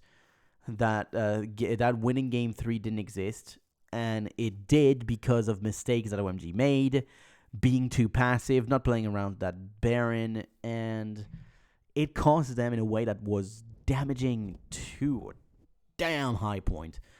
And in the end, the game. It cost them 2 Nexus turrets that in the end actually gave the win to this Starhorn squad. And that's just because of their passiveness, I guess I'm going to say. And I just wanted to see OMG continuing what they're doing. And for Starhorn, what would you want from them? I mean, it's just not to have a draft 100% focused on Uzi. But then again, if you don't give Uzi what he wants, he will be like this to work with. He's like this. He's a wall to work with if you don't give him what he wants. So you're not having fun. That's what I mean. If you're not doing what he wants, you're not having fun. So, yeah. There's a bit of wind. There's a bit of wind. Look at the fucking paper. Look at the paper with Joe. With Joe Miller. Look at that paper. It's just going everywhere. Anyway. Yeah, Starhorn, better draft. I just want to see a draft that is at least even. Please, you've had 1 draft that was even. Okay, draft 3 was pretty close. It's mainly just the one I liked from draft 2 was that Mundo counter pick. Was good, okay? But Starhorn are now back into blue side. So you know the bans that are coming. This is going to be Alistar, Maokai, and Janna probably as the last ban. Maybe they're going to leave it open. I don't know what's going to happen on the 3rd. But the first 2 should be that Maokai. It's going to be the Jace instead. True. That's what happened in Game 3. They did ban Jace instead in Game 3. Lee Sin and Rengar still the same 2 jungle bans for OMG. Forcing him into Jarvan or Kha'Zix. And if you pick the Kha'Zix early, well, you're going to have the Jarvan on the other side. That's all that's going to happen. Twisted Fate. Extra band. Extra band for Cool. So you're forcing Cool to go on another champion right now. After 2 games on both Jace and Twisted Fate, now you're forcing him to go into a 3rd different champion. That does leave a lot of things open, though. Twitch. So you have Maokai, Ryze, Janna, Kha'Zix open. Lucian too, I guess, but yeah, okay. So, Ryze is open in this 5th game, and it's going to fall into the hands of Cola, which has had the best time whenever he was on that Ryze. And so, of course, Kha'Zix on the other side. It's always the trade. The jungle is always coming into 1-2 in red side with that Kha'Zix. And Janna is looking to be the support pick for OMG as well. Or is it? If you don't pick the Janna, expect it to be picked by the outside right now. Janna has been extremely contested, so expect it to be picked on the other side. But no, it will be that Janna. Alongside the Kha'Zix. Monsoon is just the best tool of disruption in the game. It has always been strong and will always be strong as a disruption tool, and also now as a healing tool as well. Because of the fact that it ticks much better than before. So the two extra picks now for Starhorn are going to be Lucian and Maokai. So this is going to be a mid lane Ryze instead. So Korn is going to play that Ryze. We've not seen him on that pick, I think, yet. Maybe once in the series against the EDG. I'm not sure. I don't remember exactly. We have seen a mid lane Ryze already before, but I don't think it was by Starhorn. Rumble picked by OMG. So we are putting ourselves into a mid against late game team composition right now, with Starhorn actually having late game this time, because Ryze Maokai is nothing to mess with. You do not want to mess with that. So both solo lanes are picked. Now OMG, you pick a solo lane, please. You don't. So, okay. Interesting. We're missing support and jungle right now for Starhorn. You would think. You would assume. Oh, another Fiddlesticks. That's a lot of AP topside, though. If you're picking the Fiddlesticks, there's a lot of AP topside. Although it did work in the second game, it did work, but that would be a lot of AP topside with that one, and the other team can just go with Merc Treads, even if they won't. I know that they won't. They never do. The only one we'll pick Merc Treads is going to be the Kazakhs. If ever you will actually pick them. Oh. Are you kidding me? Pantheon. The only time we've seen Pantheon is by Dark Passage, I think. Right? Wait a minute. Wasn't it in this one? It was by Dark Passage. I was right. It was in the jungle by Dark Passage. Wow. Okay. This is different. A Pantheon jungle. Insec. Showing that his champion pool is not just 3 champs. And that he also has some exotic picks in there. A Pantheon and the Fiddlesticks have been shown. So Pantheon...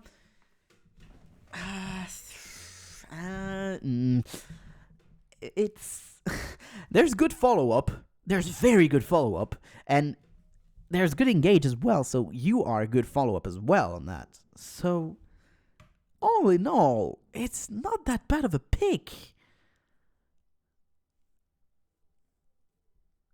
Not that bad, yeah. And of course, the Orianna as the last pick for OMG. So the composition is pretty early game orientated for OMG, and you're going to have to be careful after 30 minutes. But the game is not unplayable after 30, okay? You still have good options. Not as many as Starhorn, that's the thing. Even with that Pantheon, which is very early game focused, but still...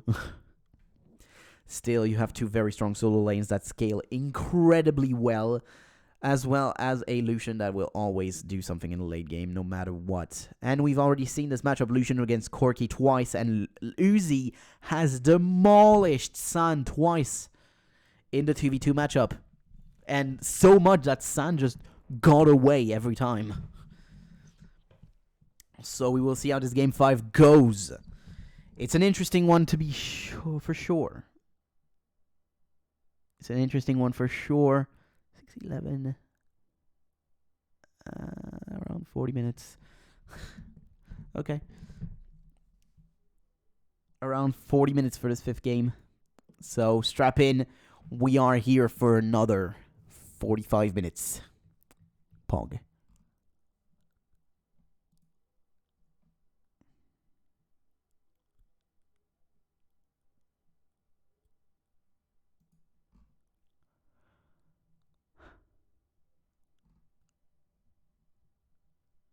Here we go.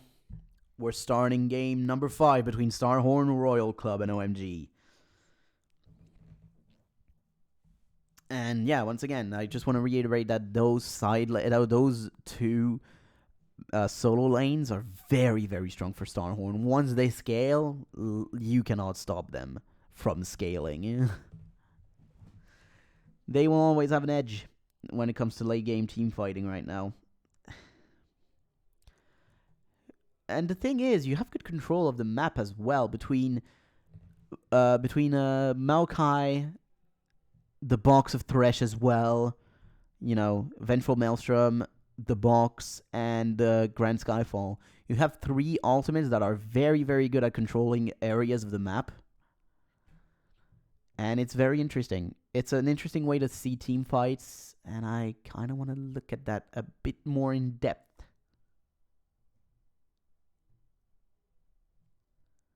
What is OMG doing? So they think that they are going to get invaded on the bot side of the map, but now Starhorn are responding by, oh, so instead we're going to go to the bottom side of the map. How about that? And no one is backing on the side of OMG, so they are scared because they think that they have backed, and that OMG has backed, but they didn't. Instead, right now, what OMG is going to do is just send it full in the blue side of Starhorn, in the blue side jungle of Starhorn. And what Starhorn are doing is just responding to that with their own 5-man. I don't like Korn being there, but hey, he is, so And of course, San and Cloud dodging the lane. They're not as strong, of course, in the 2v2. Never have been, really. Yes, okay. CS advantage was for San in game 3. Great. Who won that game again? Oh, right. I know, it's the nature of the matchup. It's the nature of the matchup, though. Okay, looking for a 3-man on Cool in the mid lane right now. You have that point-and-click CC from 2 members. Korn gonna get it his. Insect not gonna be able to get his. So is gonna be a flash away. Still though, that's an important summoner to get taken out, which is gonna give a lot of control over to Korn right now. Rune Prison level 2. Not gonna be that big of an issue. You still have that Q.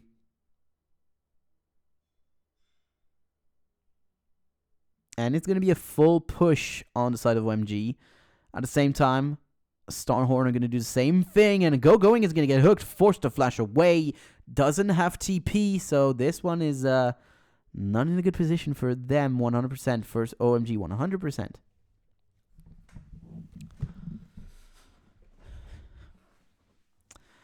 And yes, even if there is damage on that top lane turret right now, is it going to get responded? No, but they don't have to respond to it immediately. If they respond with a Drake, that's already good enough. If they respond with a Drake, it's good enough. But you want to do it now and not any later. But Hook, 0, hooks in Going. He does not have a flash. Flash from Insect to get that one. Going is dead. There is no way he's going to get away from the damage of Pantheon now. One more spear will do it. Insect gets the first blood. And yeah, that's just very nice right now. First blood on your Pantheon, who has to get going early. A good play by 0 to get in that jungle. Just because, you know, Going is not doing the wrong thing, because he's trying to be like, okay, so I'm gonna have to check in the jungle if ever there is someone there, and I cannot be more safe than being in the jungle. Well, the thing is, 0 thought about that, and you were not safe. Now the ball lane is there for OMG. Uzi did not even get an assist on that kill, though, because he was too focused on getting the CS. Which means he is on a 10 CS lead, which is pretty big already at 5 minutes into the game. It's actually a pretty nice lead to have.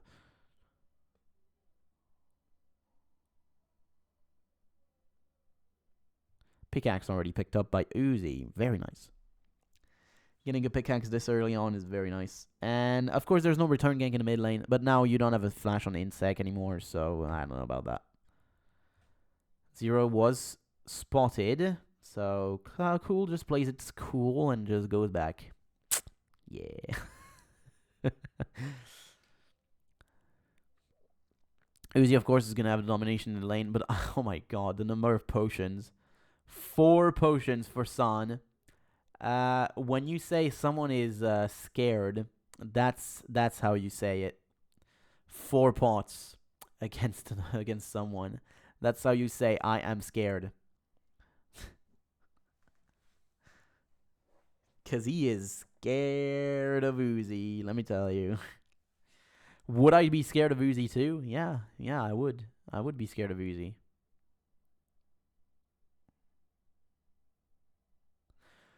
Flamespitter comes in, and I think Insect was spotted on that one. He was definitely spotted. Loveling spots him going out. There's no Grand Skyfall. Not yet. Insect is only level 3. To the level 4 of Loveling. Not Loveling. Go-going is level 4 too. But Cola spotted. Twisted advance onto Loveling to try and get away. Gonna flash the wall. Gonna flash the wall to get to safety. That's a fine play. Using Loveling as a taxi, basically.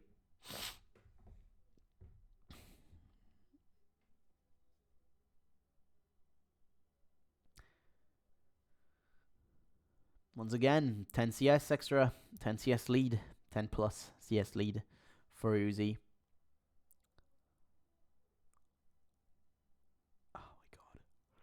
Yeah, Uzi is an annoying player to play against, isn't he? He is very aggressive and knows that he can be very aggressive. Because there is no one near at all. So he will always be able to be extremely aggressive. Blue buffs are going to be traded. OMG cannot respond to this first. Valkyrie is still up. There it is. It's used now. Are we looking for a 4-man dive? It looks like San is not in a good position. The hook comes through. 0 with the heal from Uzi. Everyone stays alive. The TP is late. Going comes in still. Still in here. Insec. A bit caught out on the other side with the big collapse on 4 members. Uzi gets an extra kill. Flashes on the lantern to get away. Double kill for him right now with the piercing light. A good equalizer to force them away. 4 members get out for Starhorn.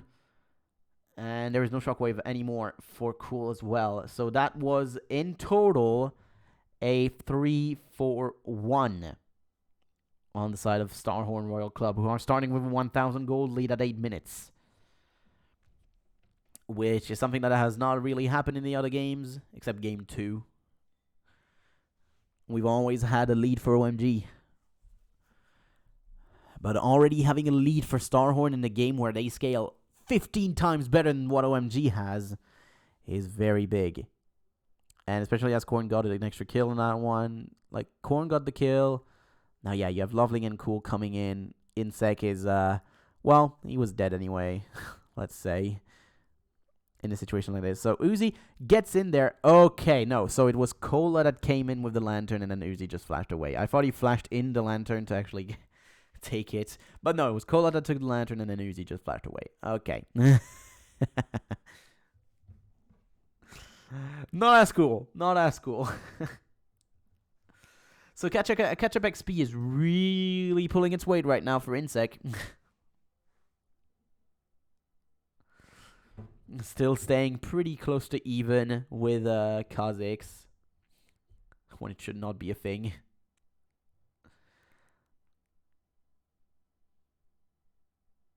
They have been spotted for some reason. I don't know when has Insect been spotted, but okay.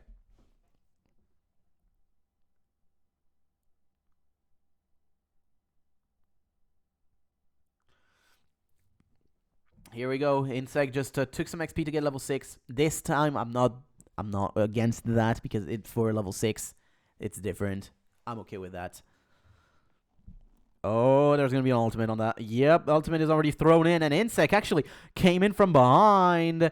Gonna flash in, and one more spear will do the job. Insect gets his second kill. Just a good Grand Skyfall behind him, completely depriving Loveling of options to get away. There was no way for him to get away, and all that happens now is that Starhorn are going to try to get this Drake. There is no smite. Equalizer. The smite on the Drake. Uzi plays so far forward. The shockwave hits no one, as Cola already died before that. Snare onto Cool. Not going to be able to flash away. He's going down. 2 for 2. But the Drake went over to Starhorn Royal Club, who are now 2,500 ahead. 2-0-4 for Uzi, 2-0-4 for Korn, and the two frontliners are going down. This is the plan for Starhorn right now. This game is going very well for them. They're ahead when they shouldn't be ahead. So this is going well for them. In the most important game, Game 5, they actually have a massive lead right now with Uzi being so far ahead. That's 35 CS in the lead right now. With that wave, is going to go down to 30, but it is still an impressive number. You have 007 for 0, also. The best support right now. 007. Already has his Sightstone plus an upgraded Targon. Targon's Brace, I think it's the name.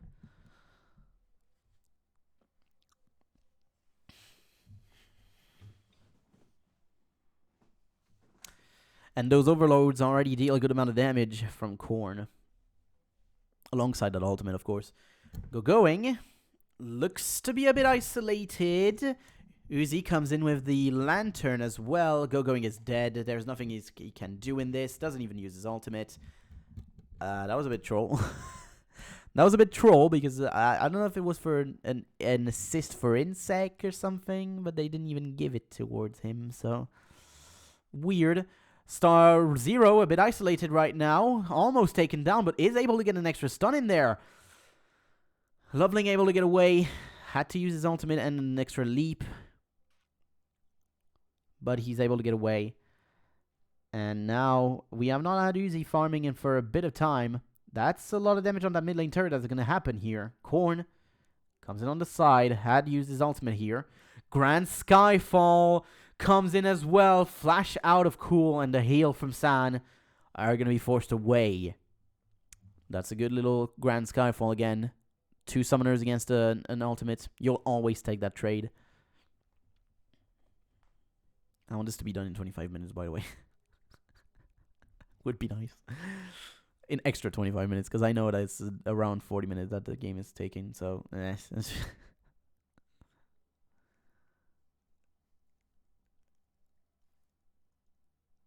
Oh.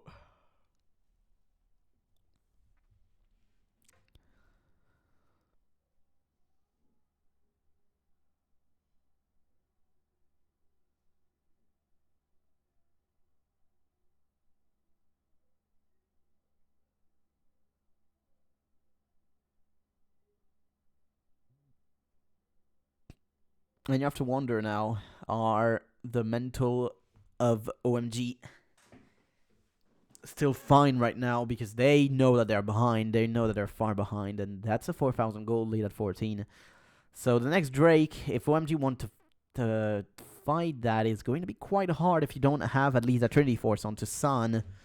But the Drake is coming in over 2 minutes still. So there's still time to get it. But I don't know. You don't even have the Zeal. You don't even have the Zeal yet on you. So on the other side, you have that eye edge. And you have 3 members playing over towards that top side right now, looking to get that extra turret in the top lane. Can be a good one to take away. They were spotted with that pink ward behind in the tri-bush. Not the tri-bush, in the top bush. Uzi is the one that takes the damage. Cola actually flashes Twisted Advance. And Cool is just going to get completely taken down. Equalizer. 0 isolates himself and gets taken down. Loveling, though, in the middle of 2. Forced to leap away. The flash in. Uzi not going to get the kill, but the Overload gets it. Korn gets the second kill. Going. Tries to stay under the turret, but yep, stun in. And Korn gets the Aggro on that one, and the kill goes back to Uzi. 3-0 and 7, 3-0 and 5 for Korn and Uzi. Korn is comfortable on that rise, but at the same time, the game was pretty easy for him right now. From that first play from in second cola in the mid lane, giving him a free start of the lane with a flash off of an Orianna, you got yourself a pretty free start, so it was pretty fine. And so yeah, in this play, cool. Did he even flash? No, he didn't flash. He didn't have his flash, so yeah.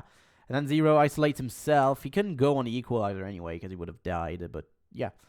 Interesting play. Then Loveling almost gets away thanks to that shield. Oh, that Eye of the Storm almost saves him, but no, unfortunately. Overload deals too much damage.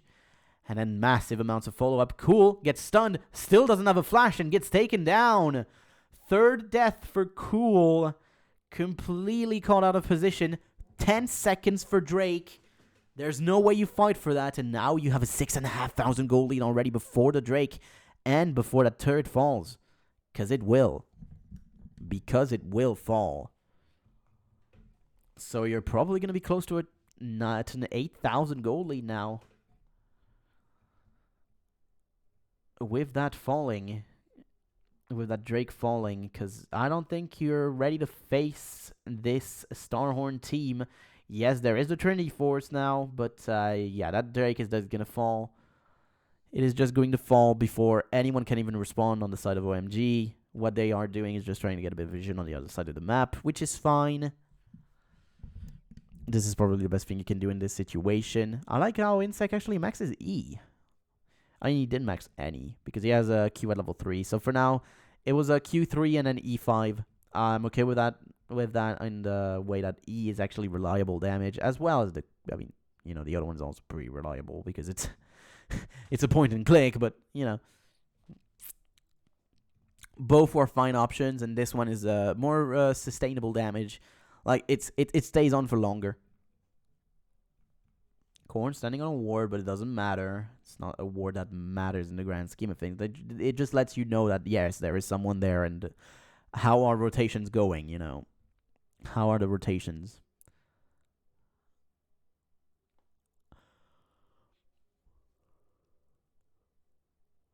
Okay, I don't know why Korn used his ultimate on that. You didn't have to, but okay. Another blue buff going to be gifted over to Korn. I've said Korn way too much in the last 4 hours. I've said it way too much.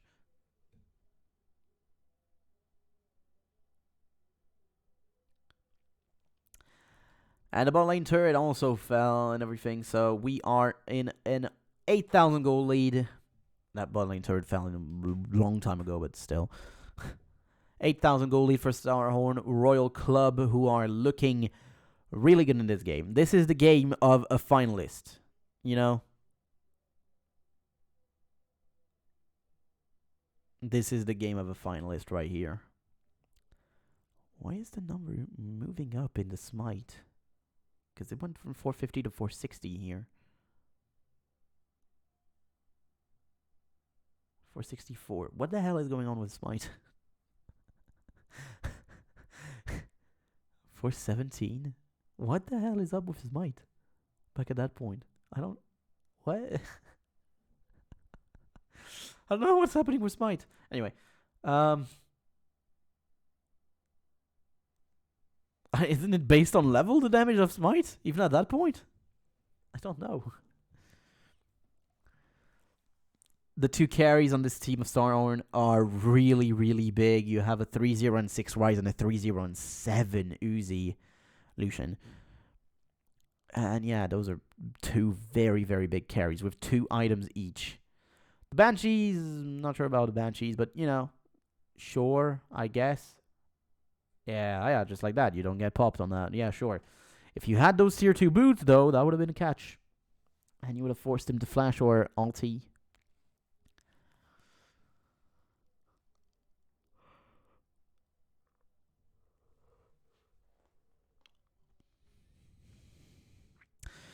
It's an interesting series, though.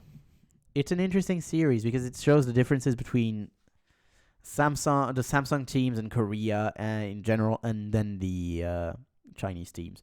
A difference that still exists to this day, you know. Not in the same way, but it still existed it still exists to this day. So it looks like we are going for a 5-on-5 in the top lane. Going does have that TP. I don't think you want to join in the middle of that, though. So this is probably just going to be a lot of damage onto that turret. Ultimate used by Loveling. Might have been a misclick.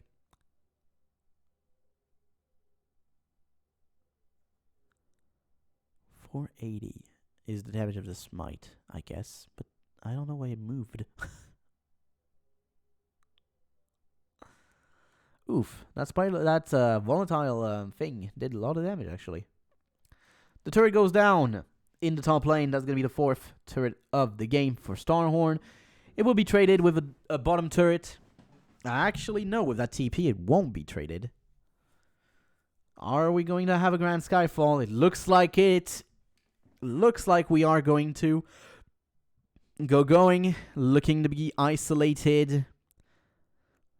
Yeah, he's not getting away from that, unfortunately. You can try as much as you want, but you will not get away from that. Insec doesn't even get the assist, but he does get level 11 now. So that ultimate will be a bit more up. Oof, double auto actually dealt a good amount of damage. You have no mana onto Sun. Flash in from Insec. Follow up with Cola. The Twisted Advance gets an extra kill. That is 14-5 now in kills and 10,000 gold lead for Starhorn Royal Club. Korn follows up 0. Interesting. Loveling gets hooked. That is going to be the 15th kill. And wow, for now this game is Starhorn showing up. And really, really being strong in this one.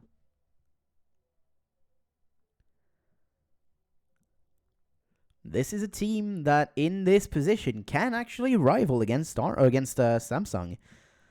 Not for 5 games, though. Because we've seen another 4 games of Starhorn not acting as they should. And not having the level. Whereas for now, Samsung Blue have only disappointed once. Against Team Solo Mid. So all in all, I mean, 1 out of, how much? 1 out of 12? No, 1 out of 13 games has been trolled by Samsung White. Whereas for Starhorn, well, you have at least 5 games where you've been vulnerable. So, yeah. And maybe even 6. And maybe more. Half of your games played, let's say, you've been vulnerable. Shown to be vulnerable. Glacial Shroud for Korn. He's not looking to finish that Seraph's Embrace. Doesn't have the tier fully stacked up, apparently.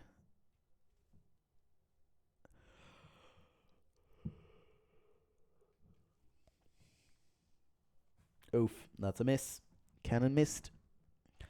And we are now at 4 hours in this stream, ladies and gentlemen.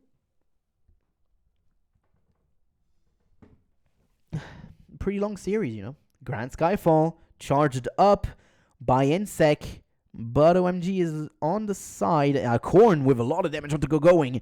He almost went down. Rune Prison onto Cloud. Isolated, a long Twisted Advance, and Cloud gets taken down. Didn't have anything left. Very long Twisted Advance. Everyone is going to get slowed. Cool. A bit isolated. Very nice hook by Zero. Going to get isolated himself, though, and he goes down. Going finishes that kill. 2 more kills with Korn getting an extra. And Uzi decimating San. And this was a 1-for-3 for Starhorn Royal Club. No mana onto Loveling. He has to get away. And he will. We have 3 items onto Uzi. Against 1.5, not even, for San.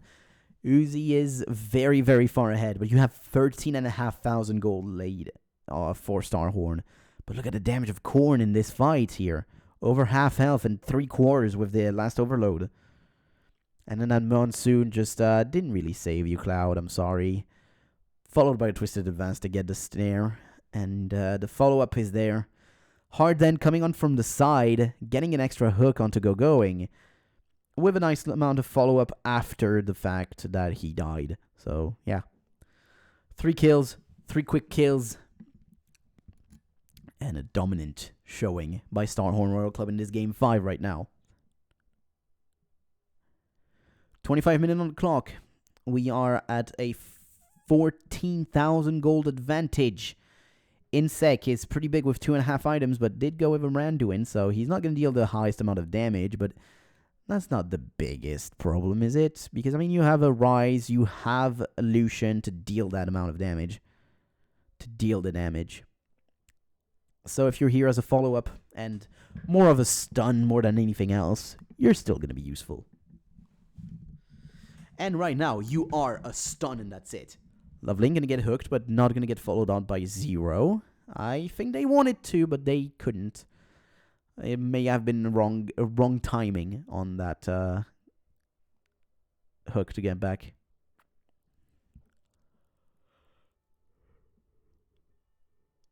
Looks like Starhorn are posturing towards that Baron.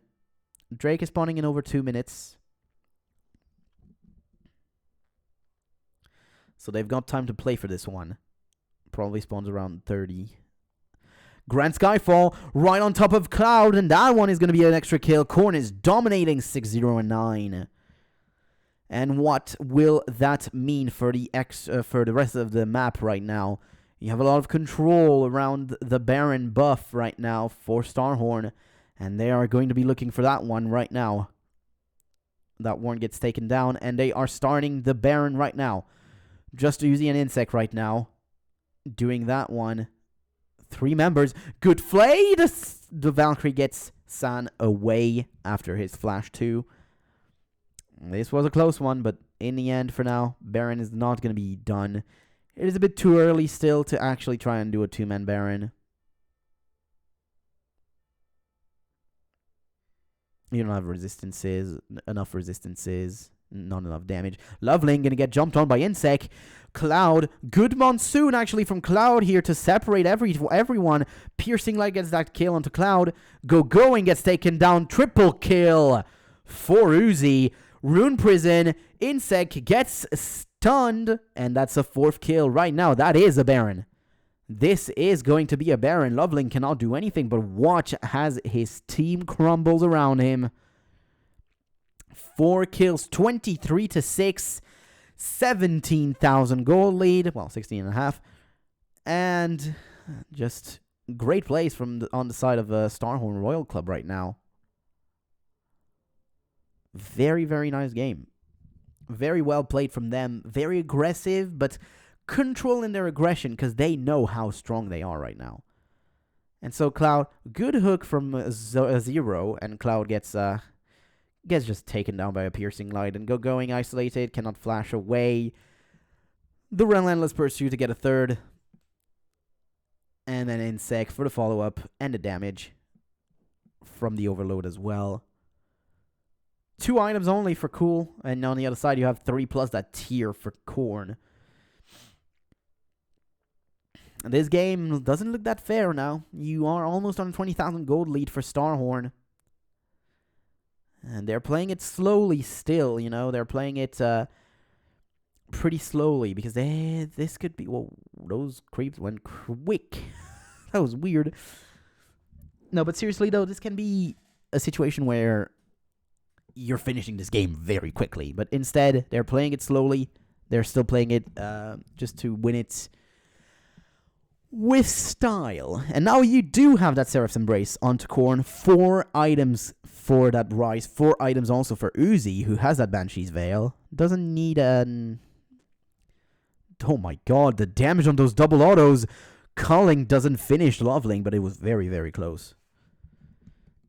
Uzi is a monster in this game, but Korn is, I would argue, even bigger. I would argue that Korn is even bigger, because yes, Uzi is here for the damage, but Korn is here for the CC as well as the damage, because damage is still there, but CC is even more there with that Rune Prison. Insec just looking for the next wave, maybe Grand Sky falling inside of the turret, and that is what's going to happen. Cola already in the middle of Cool, and he will just get annihilated. Cloud will also go down. Legendary on that one. Korn not going to be able to get the kill onto Sun yet. Good amount of damage onto Korn, but they have Baron regen. They are fine to stay in this one. The wave is taken away by Loveling, though. He will be forced away, and the wave is still going to be there. And there is a wave in the mid lane anyway, so you're not really forcing them to go out. I don't think that the game is going to be over with that, though. They could have split themselves, though, to try and get 2 of them, not just that one in the mid lane. Are they scared? Do they have to get away? I don't think so. I think they can stay for an extra one. But it looks like they will play it slow, they will play it safe. And Korn isolates himself now, not in a good position. Has that Seraphs, actually gets 1 kill, almost gets a second, but the exhaust is there. And it's only going to be one of them. Shut down for San. That's a pretty big one. This is 7-1 and 14 shut down. So that might give him a BF sword just like that. Stun onto going for Insec. He is a bit alone now, but Uzi coming in from behind. Sun takes a massive amount of damage. He just goes down. Double kill for Uzi. Going isolated. Does not have a Zhonya's Hourglass. He is just down. Uzi triple kill again. 11-0 and 10. Wow. What an amount of damage onto Sun by Uzi. Just double auto, piercing like double auto, and that was a kill just like that. No wave in the bot lane, but Cola looks like he wants to tank it. Or they're even just looking for the kills. They're going to wait for the wave, but there is no wave. That's the thing. The wave is kind of blocked right now. Looks like they are going towards those Nexus turrets. The first one will fall. The first one fell. We have a 21,500 gold lead right now for Starhorn. 3-level advantage for Uzi as well. Flash out from 0. There is a TP from Going. Uzi isolates himself. This would be a very big shutdown. Very big shutdown. Just like that. 11 kills. And now 1 death. And this one went over to Loveling. Grand Skyfall falls down. Cool gets taken down. Isolated. Sun barely stays alive. The creeps almost killed him, actually. The second Nexus turret will be focused. And both of them are down now. Are they looking for the end of the game? Korn is here for the damage still. Very big amount of damage with those overloads. The Nexus is at under half. Ladies and gentlemen, Starhorn Royal Club are your 2-time finalists. And that was a very fun last game and a very fun series to cast. Sorry for the middle 2 where I wasn't as focused, but the last game I was very focused. I really wanted to do its justice, and I think I did so. So, with that being said, I hope you guys enjoyed this stream. It was 4-hour training stream for me, and I'm gonna say that I'm pretty hyped and ready right now. So, it's not for now though. So, with that being said, I hope to see you guys for the next one. And bye.